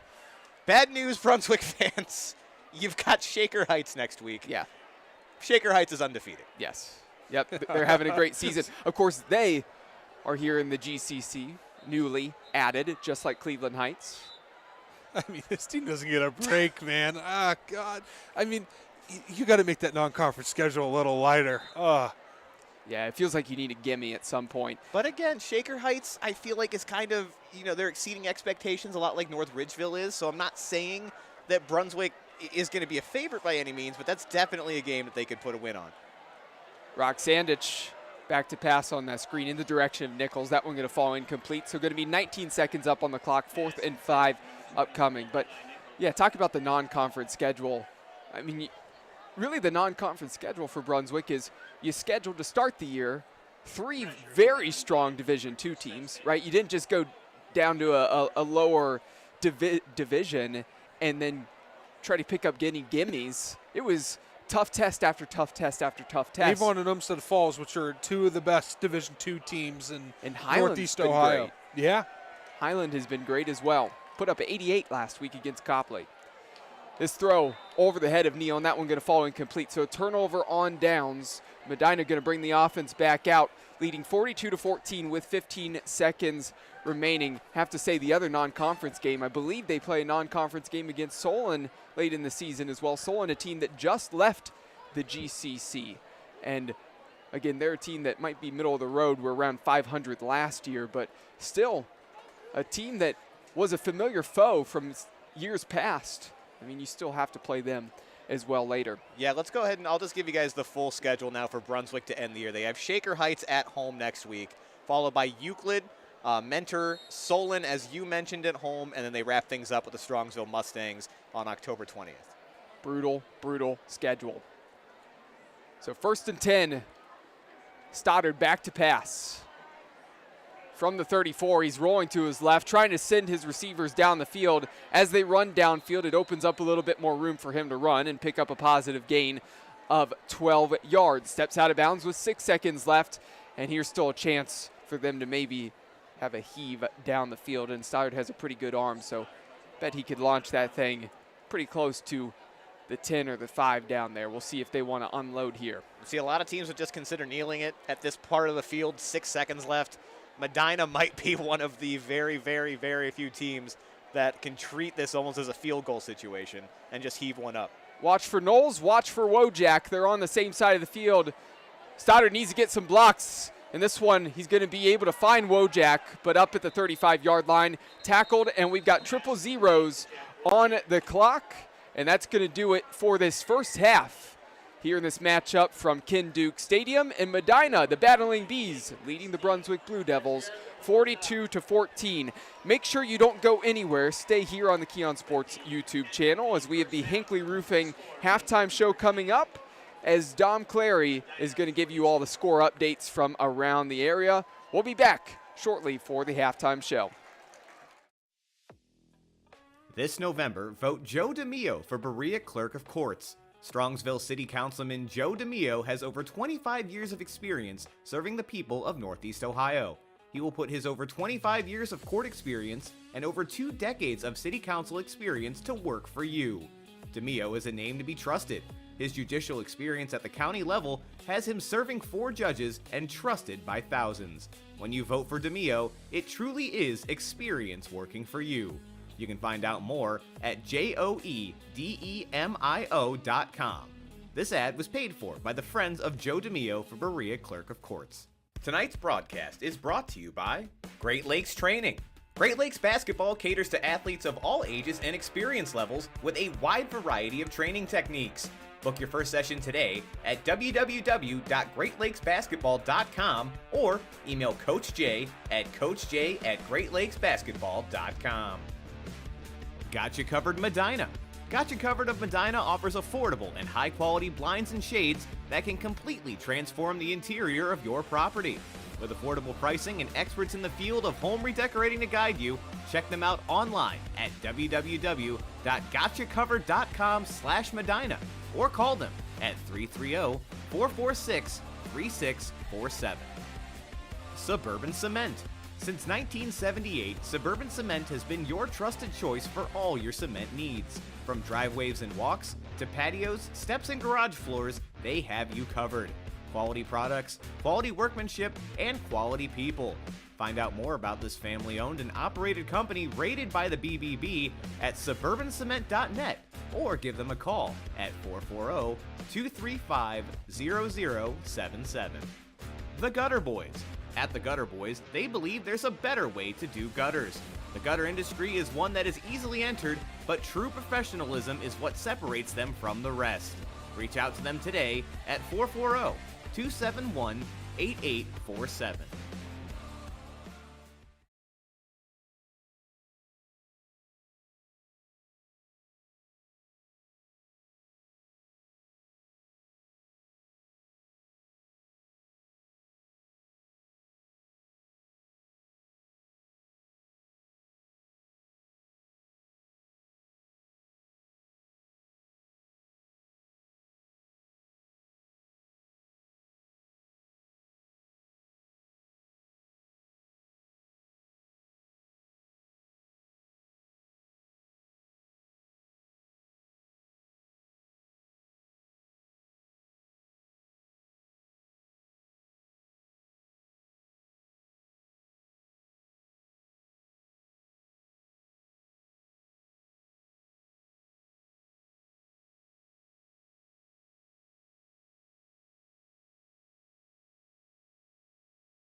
Welcome back to the Hinckley Roofing Halftime Show. I'm Dominic Clary, one part of your three-man broadcast crew, live here at Medina. Where Medina, it has been a slaughter fest, but 42-14 Brunswick, offensively, they've looked solid, but Medina, it's been a historical night here for Drew Stoddard.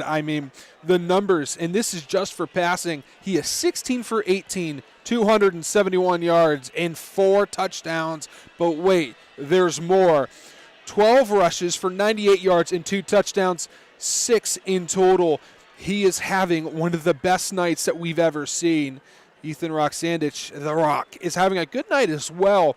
11 completions, 16 attempts for 122 yards and 2 touchdowns to himself. He's had a good night. But that's the score here at Medina. 42-14 is we're in a half.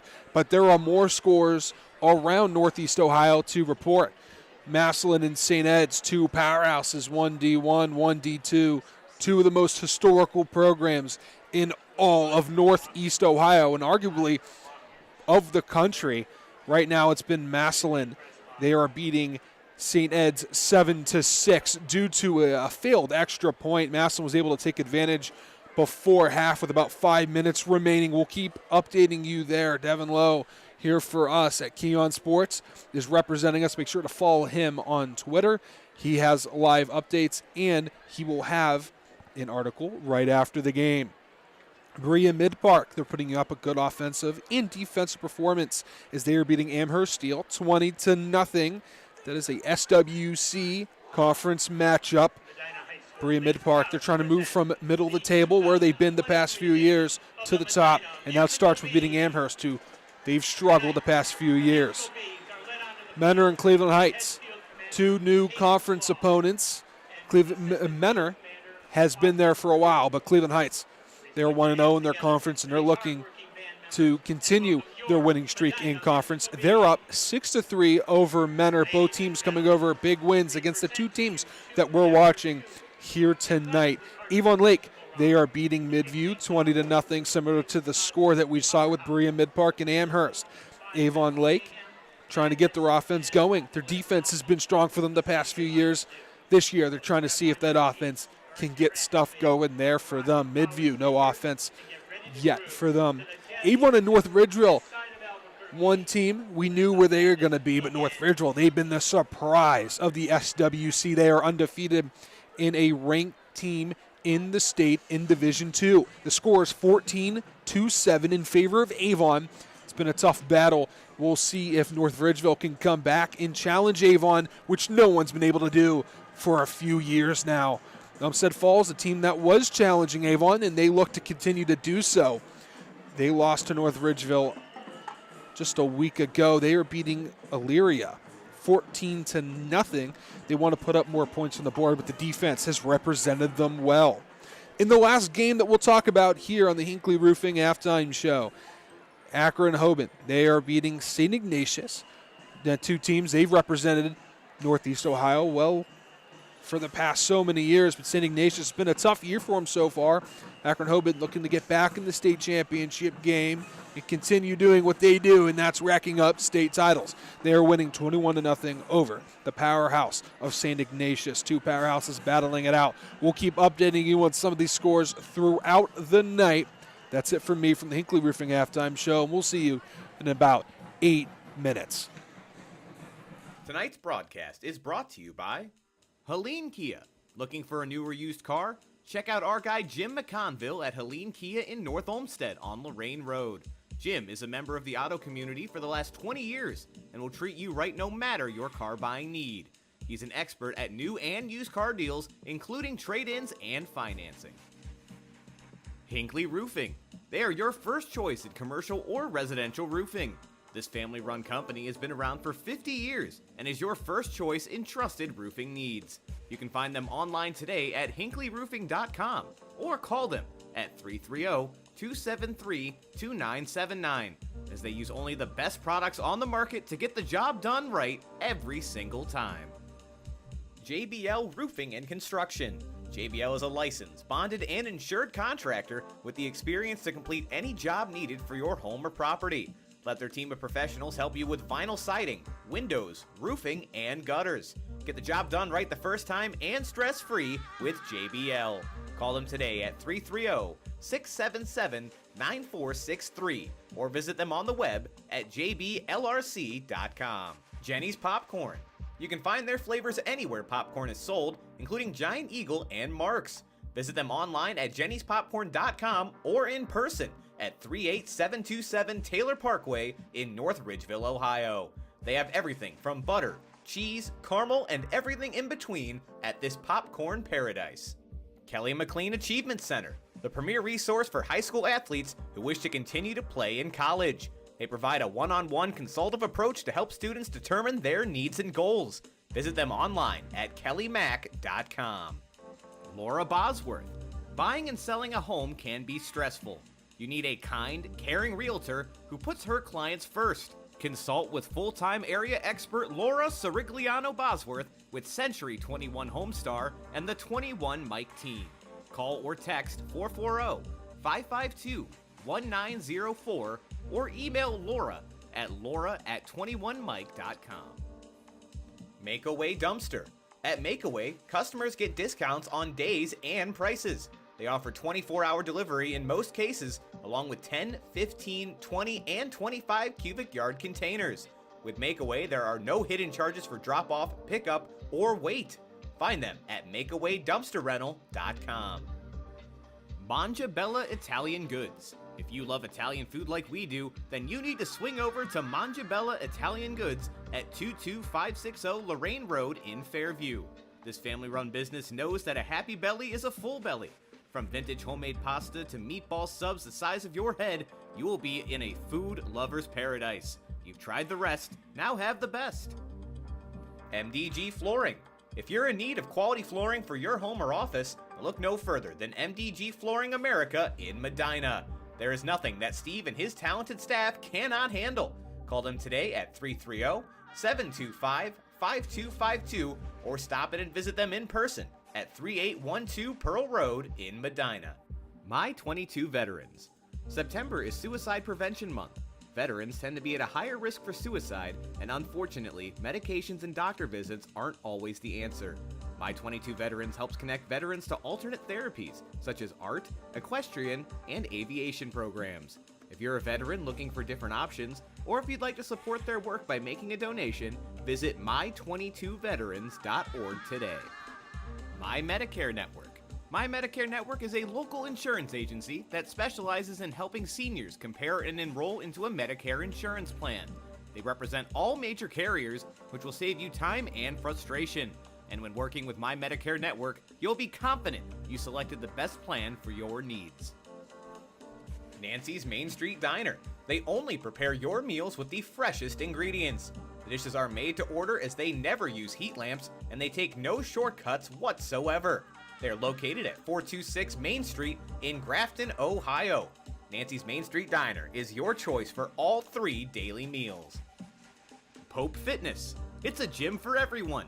Don's road to being a World's Strongest Man finalist gave him a deep appreciation for fitness at every level. He created Pope Fitness to help every individual reach their goals and maintain the motivation it takes to get there.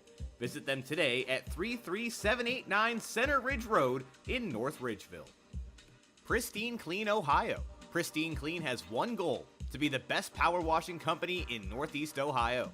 The commitment began in 2008 when owner Ken Wilson founded the company, which has since grown into one of the largest locally owned and operated power washing companies in the nation.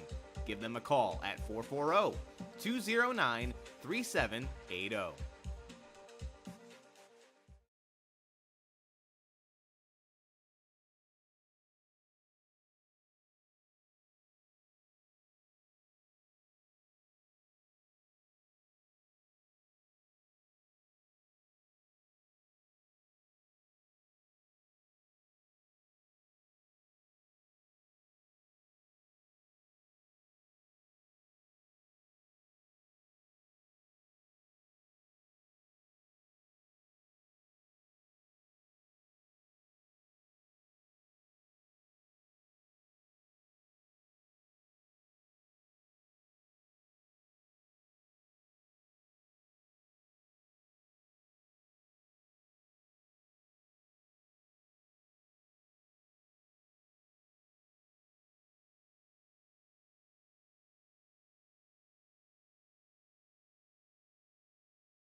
Back here as we're about to get the second half underway here in just about a minute as you're watching, listening live to the Keon Sports High School Football Game of the Week, Week 5.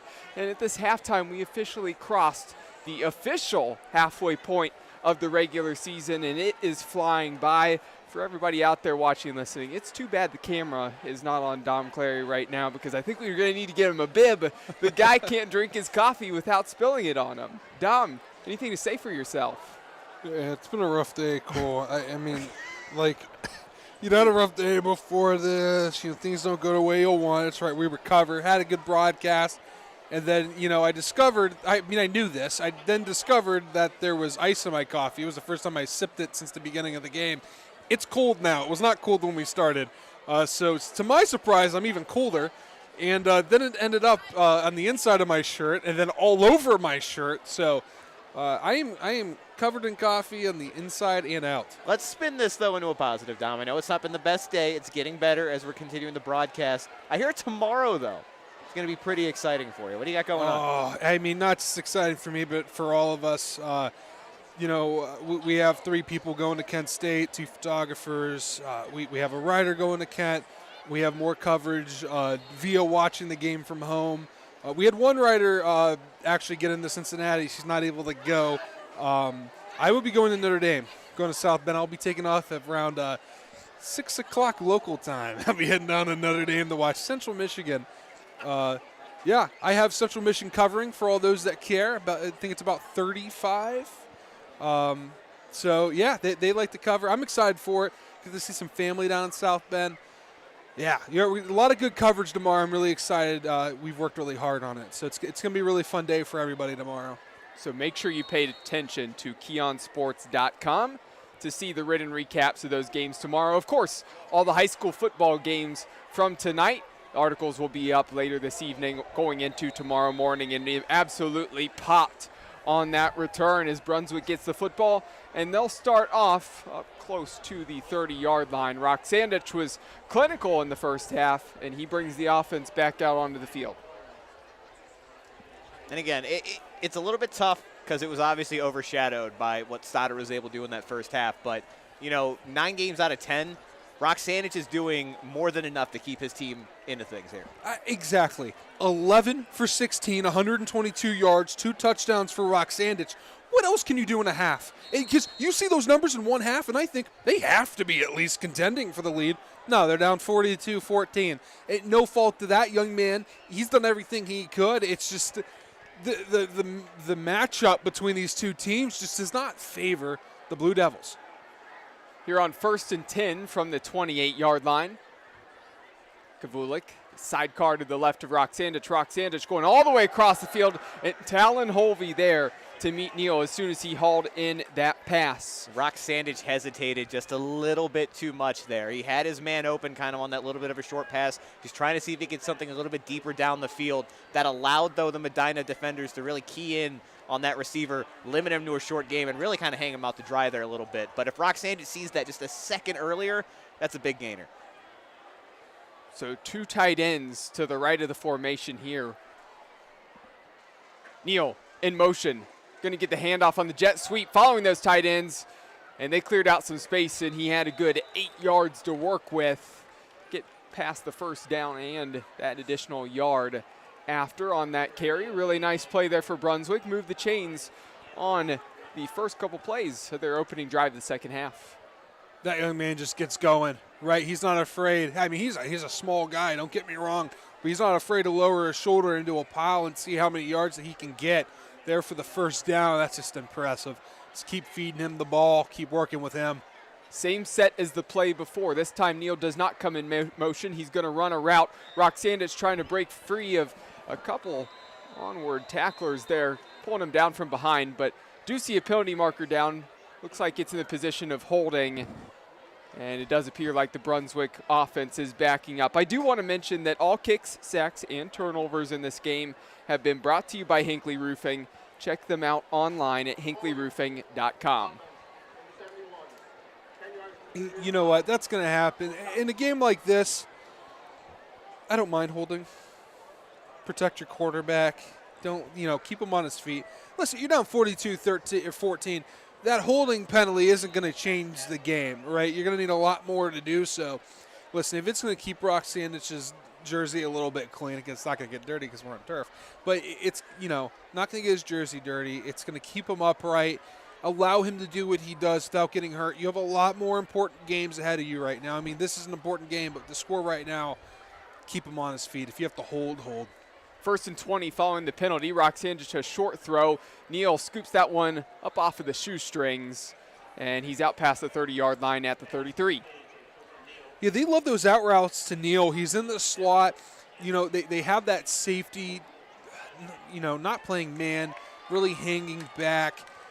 They're able to dump those off, get a few. It's almost like running for them. They're trying to avoid the middle of the field. When you have 7, 8, 9 people in the box, you want to spread the ball out to the outside there. That's where the most room is. We'll keep doing that with Neal until the sun comes up. 4 receivers in the gun for Rock Sandich. He's going to hand this one off. Kavulik, no room to run right after he got around the edge, and he's brought down at the 35. And it's going to be 3rd and 14. Launch that puppy. Nothing to lose, little to gain. Launch that puppy. Let the Rock do his thing, but make sure he's safe doing it. Don't put him in a position where he'll get hurt. Again, that's easier said than done when you're going for a big shot against a team like Medina that's shown you that they are aggressive. Feels like the last 2 games we've seen from Brunswick, a lot of their shots down the field has been to swarm low-volume guys so far, but again, might be a guy to look for here on this play. Instead, Rock Sandich getting forced out of the pocket, trying to run, and he's not going to get anywhere close to the first down marker, let alone just getting to the original line of scrimmage there on that play. Got about a yard, and there's a penalty marker coming in the air, and I think this is going to be up against Brunswick as it's along their sideline. I'm not sure if a Brunswick player, said something in passing or to the ref, whatever it might have been, but referee threw that right in the face of number 16, so really not entirely sure what happened there, but got to be for some frustrations building for the Blue Devils. I mean, of course there's going to be frustrations. I don't blame these guys right now. This is a tough game, man. I mean, you haven't played bad, and you give it 42 points. The frustrations are fair.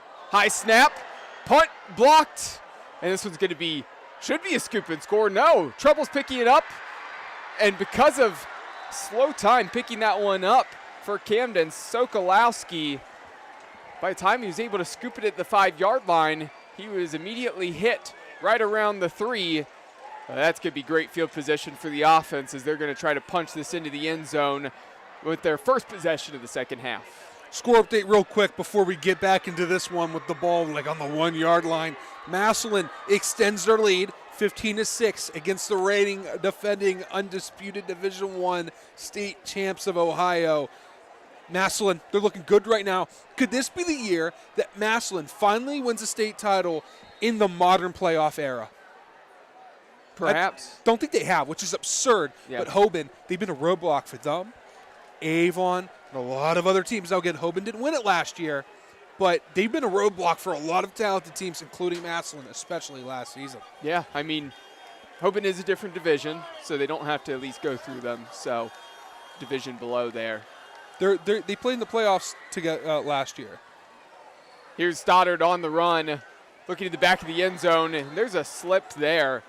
It looked like he had Nathan Angus wide open, and Angus just needed to sit down in that space, kept rolling to his right, and Stoddard looked like he was going to put that on him, but Angus having to try to come back to that football. It falls incomplete. So 2nd and goal from the 1-yard line. I want to remind you that this trip to the red zone has been brought to you by Kelly McLean Achievement Center.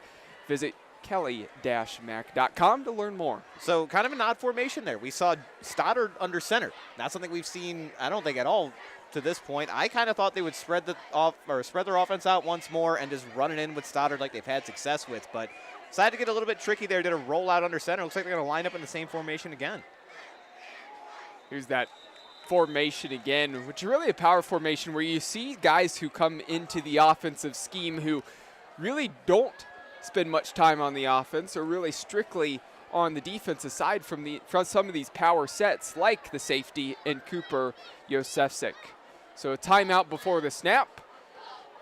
So One just touch, yeah. So we were talking a little bit about some of the playoffs and some of those talented teams and stuff. Have to say, you cover the MAC, Dom.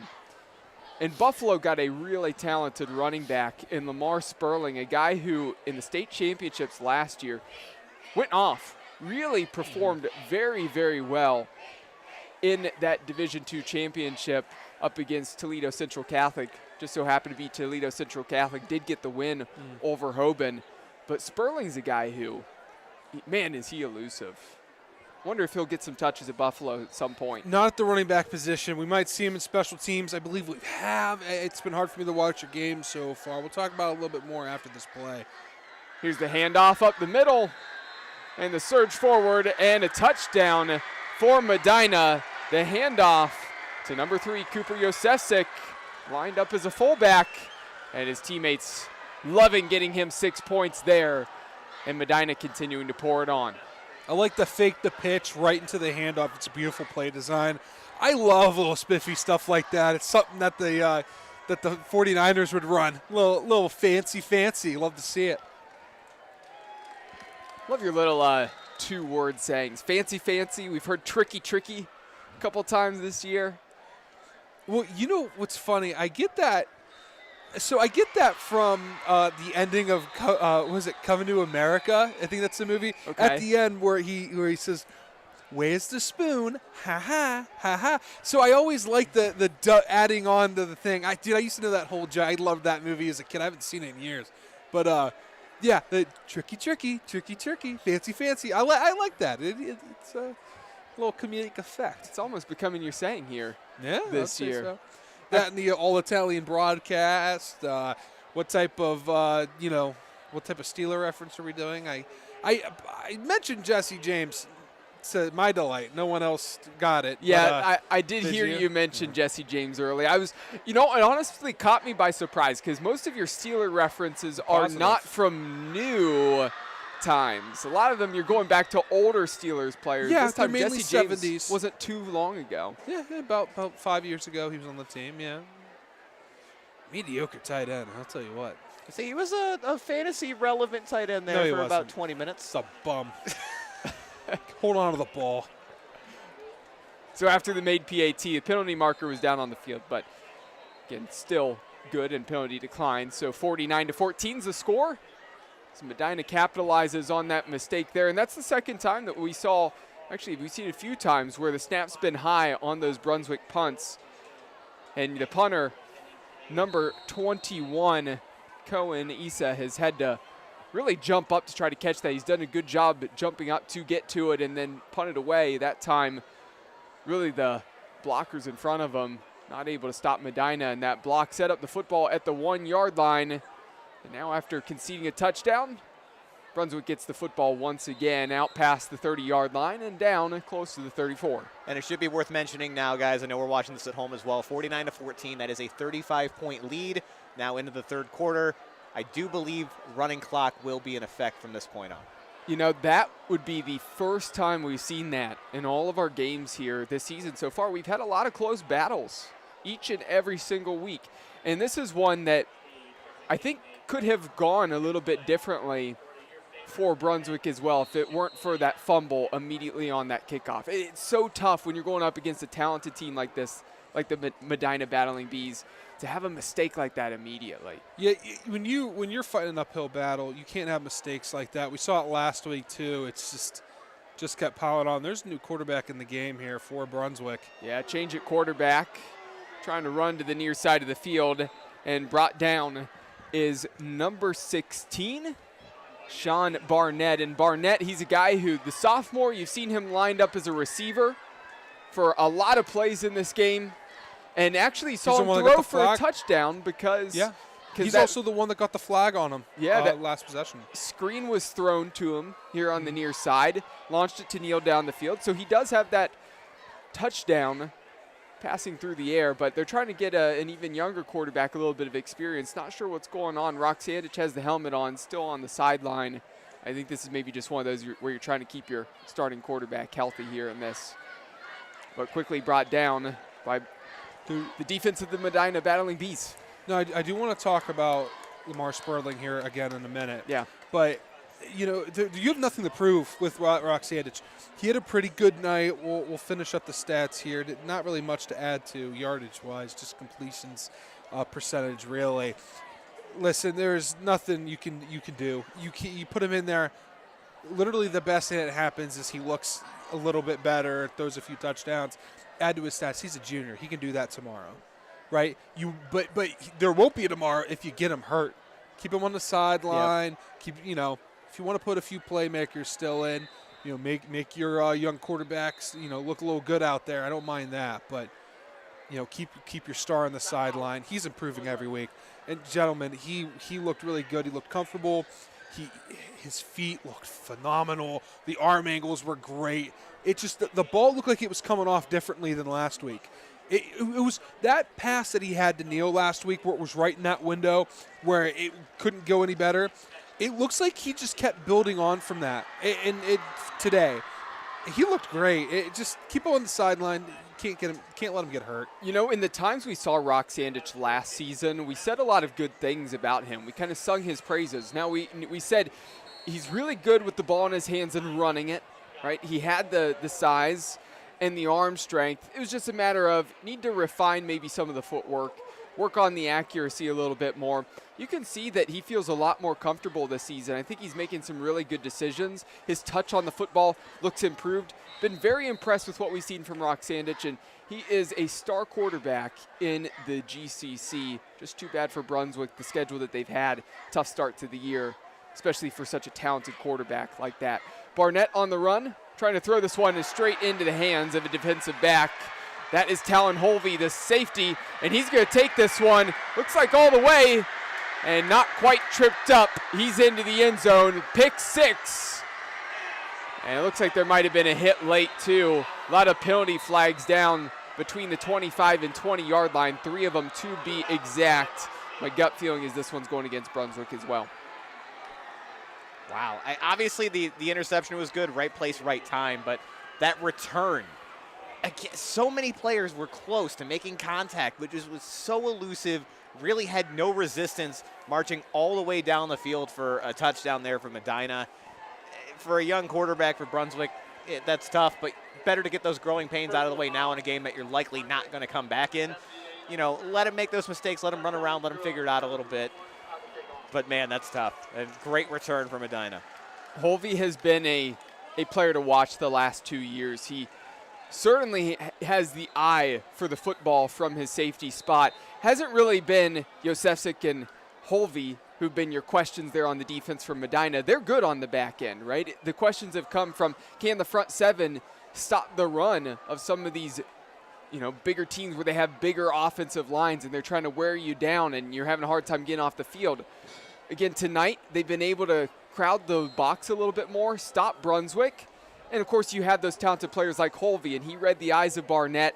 And then as soon as he picked that one off, ran to the middle of the field, was probably good at thinking about switching it all the way around. Instead, he saw wide open lane open up the middle. He cut to his left, right up the middle of the field. It looked like he might get tripped up close to the 10-yard line, but that contact balance after his heels were just tapped by the hand of the defender. He stayed on his feet, went into the end zone, and made it look easy. And this one's really getting out of hand now. Yeah, it's tough for Brunswick. This team deserves a better representation on the scoreboard, but it's just been one of those nights where Medina, I played on a team similar to Medina in high school. Similar mascots, too. Played for the Hornets. They're the Battling Bees. But, I remember we had a tough loss. Who was it again? We had a tough loss week 1, and we were against a team that we shouldn't have even been playing. They had maybe 40 kids that graduated. We had about 170. And we go up against them, and I remember our saying was, let's make them pay for our suffering last week. Let them know how much pain is in our heart from that week 1 loss. We beat them 70-0. We did that to teams all the time. We'd lose to the teams that were close games, and then we'd let teams suffer that were either slightly worse than us or a lot worse than us. Right now, Brunswick, that's what they're doing right now. So the penalty right there for Brunswick then results in Medina kicking this one off from the 45-yard line of the Blue Devils, sends this one into the end zone. And that one goes all the way back through the end zone to the student section of the Battling Bees, and touchback for the Blue Devils. And seems like I'm sure they're going to keep Barnett out there on the field after that mistake in the pick six. And Medina still leading 56-14. 3.5 minutes left to go here in the third quarter. Yeah, so let's talk about Lamar Sperling from Akron Hoban. He's at Buffalo now. It's a really, really deep running back room. We're not going to see much from him this year unless we have some injuries. They have one of the best 1-2 combos in all of the Group 5, I'd say. Yeah. Let's say this. Last year, I predicted that they would have a 1,000-yard rusher. He was their third leading rusher. The two other guys had to combine almost 1,000 yards together. It's that good of a running back room. They're defined by their offensive line. He's going to be good there in a few years. Pass way down the field, and that one put in a spot where the receiver should be able to get to it, and looks like that one was pulled in up along the sideline. Really great job by looking that one in, and that's Swarm. He seems to be their deep ball threat, and when he's up along the sideline streaking down the field, he seems to make some really big catches, really big plays. We saw one last week against Cleveland Heights as well, similar to that. That's so much talent there for that young man. You know, look deep. He's down there somewhere. If you can get the ball to him, he'll make a play on it. And credit to Barnett, the sophomore quarterback, responding with a really nice throw. Great placement on that one. Hit his receiver in stride right after he'd made a mistake the previous throw before. 1st and 10 from the 45-yard line on the jet sweep there. Not a whole lot of room to run. Going to get back to the line of scrimmage. 2nd and 10. You know, but one last thing. Talked to me and Ryan Struhar, my co-host on Talking Max, and follows Kent State for us all year long. Great coverage from him. We talked to Coach Linguist, the head coach of Buffalo. We asked him specifically about Lamar and his contribution to the team. They're looking to find ways for him to succeed. You know, he was a kid where they recruited him early. SEC came in late into the season, I believe, after the state championship game. He stayed committed to Buffalo and loyal to the program. They're excited to see what they can do with him in the future that he has there. Throw up along the sideline. Looked like number 4, Crawford, came wide open. There, he got behind the secondary there, and he was open right around the 25-yard line. Passed a little bit high. He had to jump up and try to reach back to get to that one. Caught his fingertips, but not a really good chance at catching that ball. And if that's put on the money, that's a touchdown. Absolutely. He just needs to lower it a little bit. You know, he's kind of trying to throw over that offensive line just a tad. But I'll tell you what, this young man doesn't look too bad there at the quarterback spot. 3rd and 10 now from the 45-yard line. Again, running clock, so clock's still ticking down. About a minute left here in the third quarter. 3 receivers to the far side of the field. Nichols to the left. Barrett trying to get out of some pressure, and he's going to be sacked, brought down, and it looked like the Medina defender, I believe that was number 56, Cliff Nicholson, got his hands on the football, was trying to rip it away, nearly forcing a fumble there, but Barrett doing a good job of keeping his hands on that ball and not losing it. But now 4th and 12. And that's just a tough play for Barrett. You saw he went to his first read. As soon as he got the ball, it wasn't there, and then panic kind of set in a little bit. You know, tried to scramble on the outside, not much to be able to do there. Luckily, they're able to fight to see another day. But again, these are the growing pains we're talking about. Let's go ahead and get him out of the way. So on 4th and 12, Barnett back to pass. Stepping up into the pocket. He wants this one down the field, and that's too much mustard on that one. You need to put some air underneath of that throw. He's going to want that one back, because if he puts some air underneath of it, again, that's another touchdown for Brunswick there, as he had his man, number 17, Ryder Kern, open close to the 10-yard line. So Barnett's definitely not afraid to throw the ball, and he's showing off that he's got the arm strength. Now it's time to just be able to hone that in. Like you said, he's kind of proven that he can push the ball down the field. That's not going to be a question at all. Now it's time to work on getting a little bit of touch under it, putting air under the ball when you need to, putting the zip on it when you absolutely have to. But he's got the basic tool set. Now he just needs to kind of hone that in. So quarterback change now for Medina after the turnover on downs. Going to be the last play of the third quarter, and that one thrown incomplete. Miscommunication between the receiver and the senior quarterback, Chris DePasquale.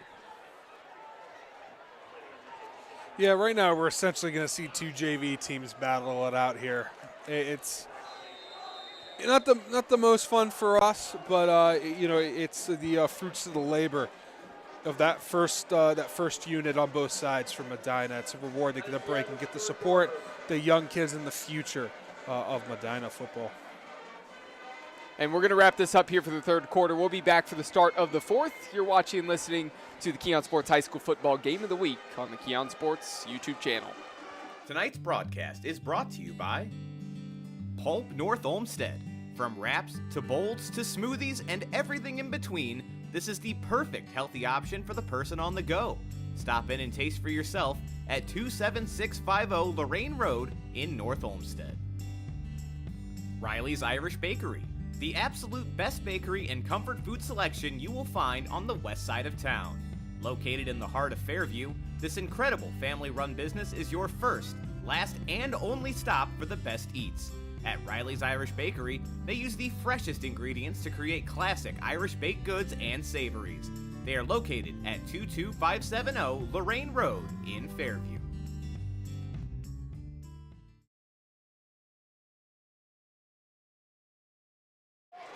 So start of the fourth quarter, we're back here as Medina holds a big lead. Running clock right now at the start of the fourth quarter. And Chris DePasquale just hit his receiver down the field for a massive gain, a first down off the reception to Sidney Lloyd. Going quick and bouncing out to the far side there on that carry for the receiver. And out past the 20-yard line, second down upcoming. The moments like this, you have your JV unit in the start. My sophomore year, our entire JV team was sophomores, a few juniors, and we actually had enough plays and time in the game to every single member of the JV, both sides of the ball, to have a letter. That's how good that team was that year. DePasquale trying to change his arm angle there on the run to the right. No lack of confidence there to try to throw that ball on the run. You saw him go sidearm. A lot of times what you see from Mahomes and some of the other pro quarterbacks really put it in a spot where it's close to being complete, just a little bit behind his receiver. And keep an eye on that. That seems to almost be his natural motion, is that kind of sidearm throw. I've seen it a few times so far from DePasquale. I'm interested to see if that's just a tool that he has in his belt or if that's his regular throwing motion. 3rd and 7 from the 17-yard line. Back to pass. That time over the middle, and that one's going to be picked off at the 1-yard line. If you put that out in front of your receiver, that very well could be a touchdown. He had Hayden Chinevi, but defensive back was close. Tight end coverage, put that a slight bit behind, and it's in a position of harm's way, and it resulted in the interception. No, I think mainly the first unit offense is out, other than Roxandich. This is if you have your JV team in, it's a scary place to be. This happened to me. I was a long snapper, and I snapped it over our punter, and we got a safety for it. I'll tell you what, during film, I got yelled at. I actually got removed from long snapper when I was in high school because I put it through the goalposts. Really? Okay. Yeah. Was that before or after the quarterback stint of your career? A few years after. A few years after. I was a sophomore in high school. My quarterback stint lasted one practice when I was 5 years old. So I don't think, or 6, however old I was. I don't think that was around the same time. I hope not. It'd be kind of terrifying. I was a 6-year-old playing varsity football. What is going on? We have confusion. Oh, the extra player on the field. I don't think I saw it. 1st and 10 from the 1-yard line. Going to take a shot right now in the direction of Swarm. And the defensive back stays tight on him, and that one's going to fall incomplete. But, of course, as you mentioned, Brunswick launched that one down the field because of the opportunity there on what we thought was going to be a free play. And just saw a shrug of shoulder from official in the middle of the field. And looks like it's just going to be 2nd and 10 from the 1-yard line. So no call there.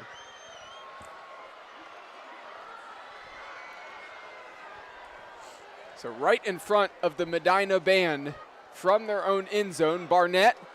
And that snap, that looked a little bit off. Everybody was moving, but the snap from the center there.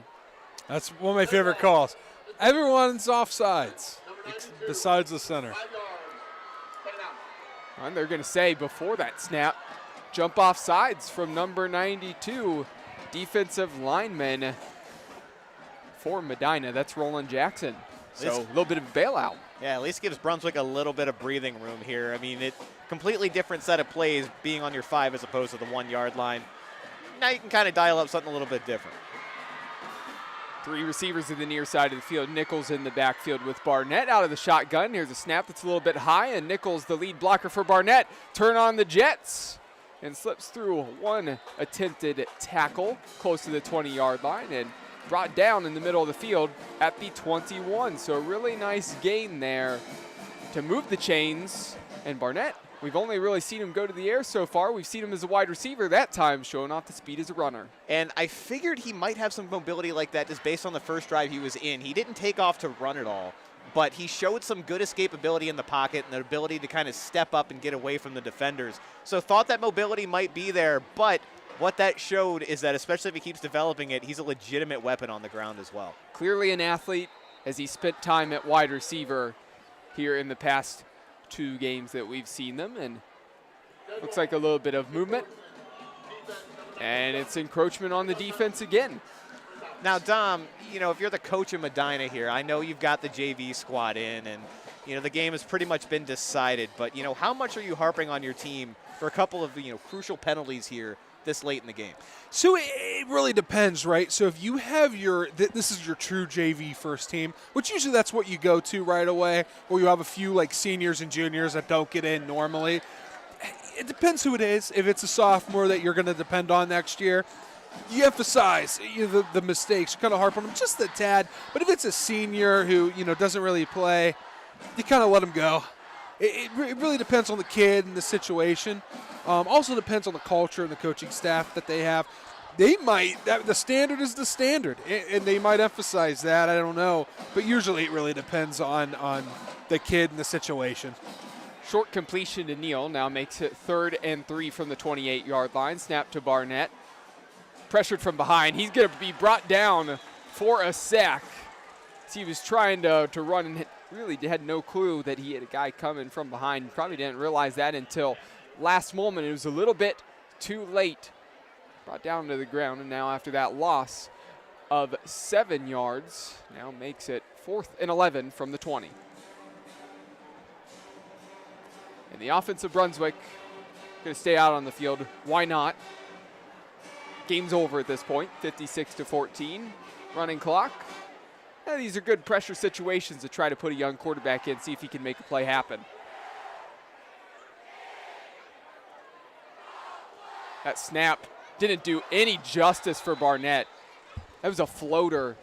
He couldn't even get his hands on the football by the time he had guys in the backfield and got popped as soon as he caught it. Yeah, and that's 2 plays in a row that he just kind of crumbled to pressure. That's no knock on him at all. The offensive line kind of getting worn down here a little bit for Brunswick. The first time, pressure right onto his back, didn't even see the guy coming. That time, as soon as the snap was in his hands, absolutely nowhere to go. So kind of a tough outing, but not much you can really put on Barnwell there. Yeah, not Barnett's fault at all there. Late substitution here as they... Strange, it said 4th down a moment ago up on the scoreboard. They must have had 4th down up on the board for 3rd, but there's actually 4th. And Brunswick going to punt this one away, and ball's going to bounce out of bounds close to the 50-yard line. So have to love when the scoreboard isn't matching what's being shown down there on the field. Missed it, but now Medina's going to bring their offense back here out on the field. And that's something that can be a killer. And people might think, oh, man, that was the play call, or man, that was the guy who had the ball, his fault. Got to say, when you're a center, you really set up your quarterback in a bad spot when your snaps are like floated like a changeup. You know, if you need to have some zip on that ball, get it to him quickly and on the money. Look at this formation. Why are 2 players off the ball? 1 player is even further back than the other.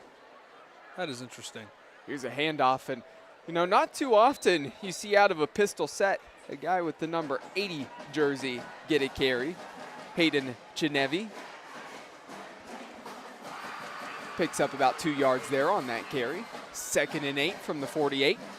Clock ticks down to 4.5 minutes remaining in the game.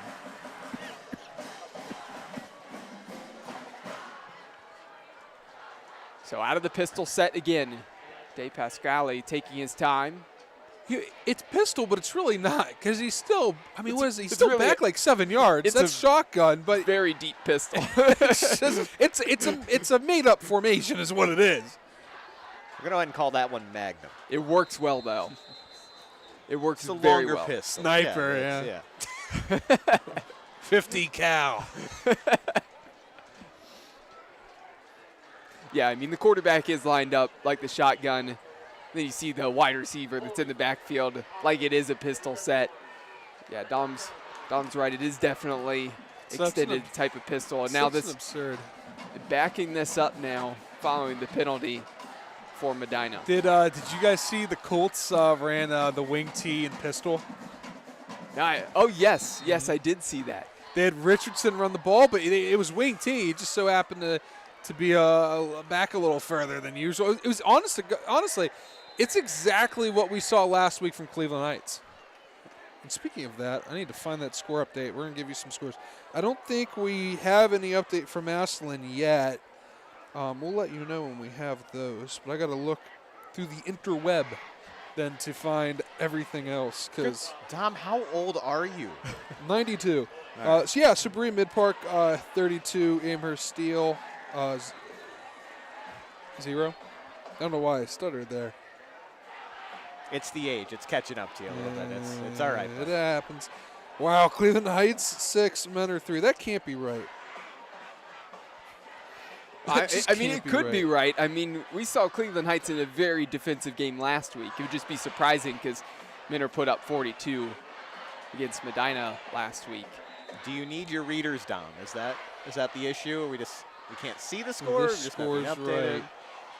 So Well, Fox 8 doesn't always update the scores right away. They'll update it like at the end of the quarter. Just what I know. They don't have like a time or anything. It's not always convenient. Well, Dave Pascali over the middle. He had a man. If he was able to get that one in there just a little bit quicker, might have been a touchdown for Medina once again. Falls incomplete.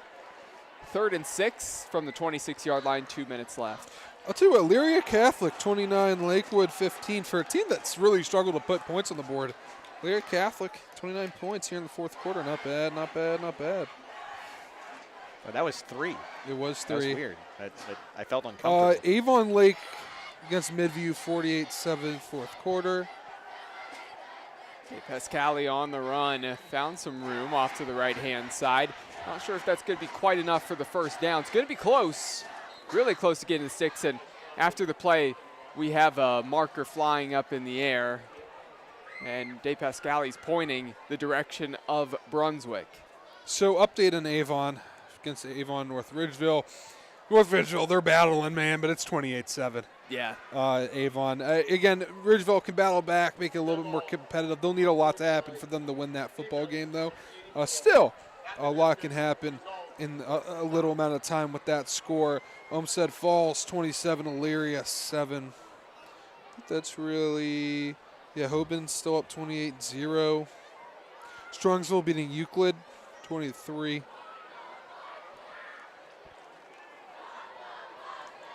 So unsportsmanlike penalty called on Brunswick, and I have, looks like they're going to go to victory formation here. Now a 1st and 10 from the 10-yard line. By the way, this is a trip to the red zone. Reminder that each trip to the red zone tonight has been brought to you by Kelly McLean Achievement Center. Visit kelly-mac.com to learn more. Also, I want to remind you as this one's wrapping up, because that's going to do it for this game. All kicks, sacks, and turnovers in this game have been brought to you by Hinckley Roofing. Check them out online at hinkleyroofing.com. Reminder as well that the post-game show coming up with Brandon Soder is also brought to you by Hinckley Roofing. We'll have that here in just a few moments. This one wraps up with the Medina Battling Bees winning this one 56-14 over Brunswick. They improved to 3-2 overall, 1-1 in the GCC. Brunswick now 0-5, 0-2 in the conference. And that really tough run, well, it's kind of over for those first 5 weeks, but again, you still have some tough games coming up. Of course, mentioned Shaker coming up next for Brunswick. That's a team that was undefeated in Shaker. But again, we'll see if Brunswick can make things happen against that team, make things interesting. Unfortunately for them, mistakes cost them early in this one tonight. Next week, Of course, we'll touch on where we're going to be next week. I'll kind of give you a little teaser there. I'll have Brandon talk about that in the post-game show. Dom, any final thoughts on this one? I mean, we saw a good quarterback battle, especially in that first half. I mean, Stoddard had 6 touchdowns, 4 on the ground, or 2 on the ground, 4 in the air. One of the best performances I think we've ever seen in the first half. You wish that it could be a little bit of a tighter game just so we could have seen more of Roxandich and Stoddard battling it out. But Brunswick, despite the score, you have a promising future. Medina, the time is now. Keep on pushing forward. Forget about that loss last week. You're still in this conference. You're still in for a long playoff run. They can do this. Brunswick, you still got a season ahead of you. Keep playing strong. If you're watching this and you haven't yet hit the subscribe button on our channel, what are you doing? You got to do it. What are you waiting for? Yeah, exactly. You got to hit the subscribe button here on the Keon Sports YouTube channel. Of course, a lot of highlight videos going to be going up from some other games around the area. You're going to be able to see those going up on the channel over the weekend. A lot of football coverage here, left and high school football coverage and other things throughout the fall. Can't believe we're already halfway through the regular season. Don't forget as well to check out KeonSports.com for all the written articles. Of course, all those going up over the weekend, and talked about the college coverage. You're going to be able to see Dom's story tomorrow, as well as he's going to be in South Bend watching Notre Dame go up against one of those MAC schools. Central as well. Michigan. Put respect on the name of the Chippewa school. Central Michigan. Yep. So make sure you pay attention to that. For myself, Cole McDaniel, for Dom Clary, we're going to step aside and toss this over to Brandon Soder here for the post-game show in just a moment. Tonight's broadcast is brought to you by Roasted Coffee Shop. Family owned and operated, a former military man and his paramedic wife followed their dream to open the top coffee shop in Ohio. It is the tastiest coffee in town, and customers keep coming back for more. Visit them today to grab a cup at 27093 Bagley Road in Olmsted Falls. Maria Lano Photography. Maria Lano is a creative photographer that tells your story. She is there to document the love that you have for your family, those moments in time, or milestones that your children will share with their own family someday. Whether that means chasing the golden sunlight on the lake or family cuddles on location, she wants to tell your story. Her goal is for you to look at these photos on your walls and remember how magical you felt in that exact moment in time. You can find out more by emailing her at marialanophotography@gmail.com. Sedmac Insurance, an independent insurance agency who has served Northeast Ohio for over 50 years. Contact Jeff Romancic today at 440-777-7744 to learn more about what they can do for you. Graffiti Warehouse. Visit them at www.graffitiwarehouse.com for the very best in high school sports merchandise. If you're passionate about your favorite team, then stop by the warehouse and pick up the proper swag to support them. Spins Bowl. Spins Bowl has 36 lanes and a large redemption arcade with a full bar and restaurant. It is truly a good time for the whole family, as it has something for everyone, young and old. Swing by their website for more info at spinsbowl.com. TNT Construction. They provide residential and commercial remodeling, construction, and building services to clients in Cleveland and all of Northeast Ohio. Look them up today at tntcleveland.com. Village Coffee and Creamery. From the founders of Nancy's Main Street Diner comes Village Coffee and Creamery. They have everything from dessert, lunch items, and coffee to ice cream and every kind of sweet treat you could think of. They are located at 486 Main Street in Grafton. ECI Photography with David Chapinski. ECI is all about sports photography, sports portraits, and senior images. ECI has been around since 2015 and has captured in-game images for parents and athletes, from Pee-wees to high school, universities, Cleveland sports like the Cleveland Charge and Monsters, as well as the pros with the PBA and the Cleveland Guardians. He is always right in the action on the sideline. He offers many options, but the most popular is the 20 in-game images delivered right to your phone within 48 hours after the completion of the game. Sports portrait sessions include fog, lights, and a minimum of 45 minutes in front of the camera. Last but not least, he has been shooting for Keon Sports for the past 3 years. Contact him at eciphoto15@gmail.com by phone at 440-396-2790 or through his website at www.eciphotography.biz. Scalper's Bar and Grill. Since 1994, Scalper's Bar and Grill has offered guests from all over Northeast Ohio the hottest in entertainment options. Over 20 big screens, great drink prices, and an array of video games, a private basement room, and an extensive menu, Scalper's offers something for everyone. Their legendary menu features award-winning wings, mouth-watering burgers, and fresh, crisp salads. Now patrons can enjoy these great tastes from 11 a.m. till 2 a.m. every day. Stop in at 5718 Mayfield Road in Lyndhurst.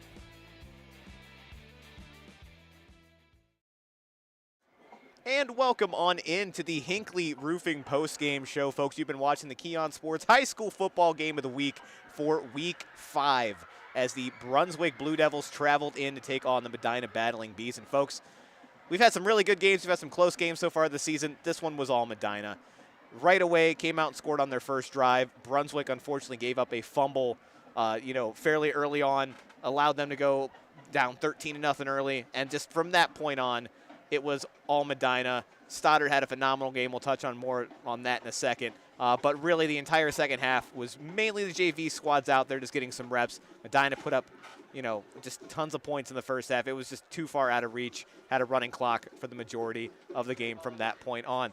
Really quickly, before we continue the halftime show here, we do have a score update for you from Massillon. St. Edwards now trailing 13-15. Very close game, folks. A minute 10 to go in the fourth quarter. So interesting to see if Massillon can make it 2 years in a row against St. Ed's, and against obviously St. Ed's coming off a state championship. That would be absolutely massive for Massillon. So, folks, let's go ahead and get to it. The Hinckley Roofing Player of the Game, and really there was only one option this week. It was Danny Stoddard. 6 total touchdowns today, folks. Starting off with the passing numbers, 16 of 19, 271 yards and 4 touchdowns. Then to add on to that, 12 rushes, 98 yards and 2 touchdowns. So really 2 phenomenal performances if you separate those, but all coming from one player. It was a no-brainer today, folks. Danny Stoddard, the Hinckley Roofing Player of the Game. Couple reminders for you guys next week. Make sure you stay with us. We will be at Finney Stadium as Berea Mid-Park will be hosting the Midview Middies. So that'll be our Week 6 coverage. Make sure you stick around for that. Speaking of which, folks, make sure you're following us on YouTube. If you're watching now and you haven't hit the subscribe button, do that now. Get notified anytime we go live. We've got 5 more games left this year. Chances are, if you're not a Medina or a Brunswick follower, we're going to hit your team at some point, or we may have already if you want to go back and rewatch some of those games. We've had some really good ones so far this season, so make sure you go back and check the backlog of all the games we've covered. Speaking of coverage, KeonSports.com, folks, we can't say it enough, is the one place for you to go for all of your Northeast Ohio high school football sports coverage. We have 20-plus games covered once again. That is written content. That is broadcasts like ours. Video highlights. We have you covered all across Northeast Ohio. Nobody else has the coverage range that we do when it comes to high school football. So if you want one stop to get everything that you need, it's KeonSports.com. It's at SportsKey1 on Twitter to get all of your information. But that'll do it for us tonight, folks. For my fellow hosts, Cole McDaniel and Dominic Clary, we will see you next week again at Berea Mid-Park as they host Midview. Otherwise, folks, you enjoy the rest of your night, and we'll see you then.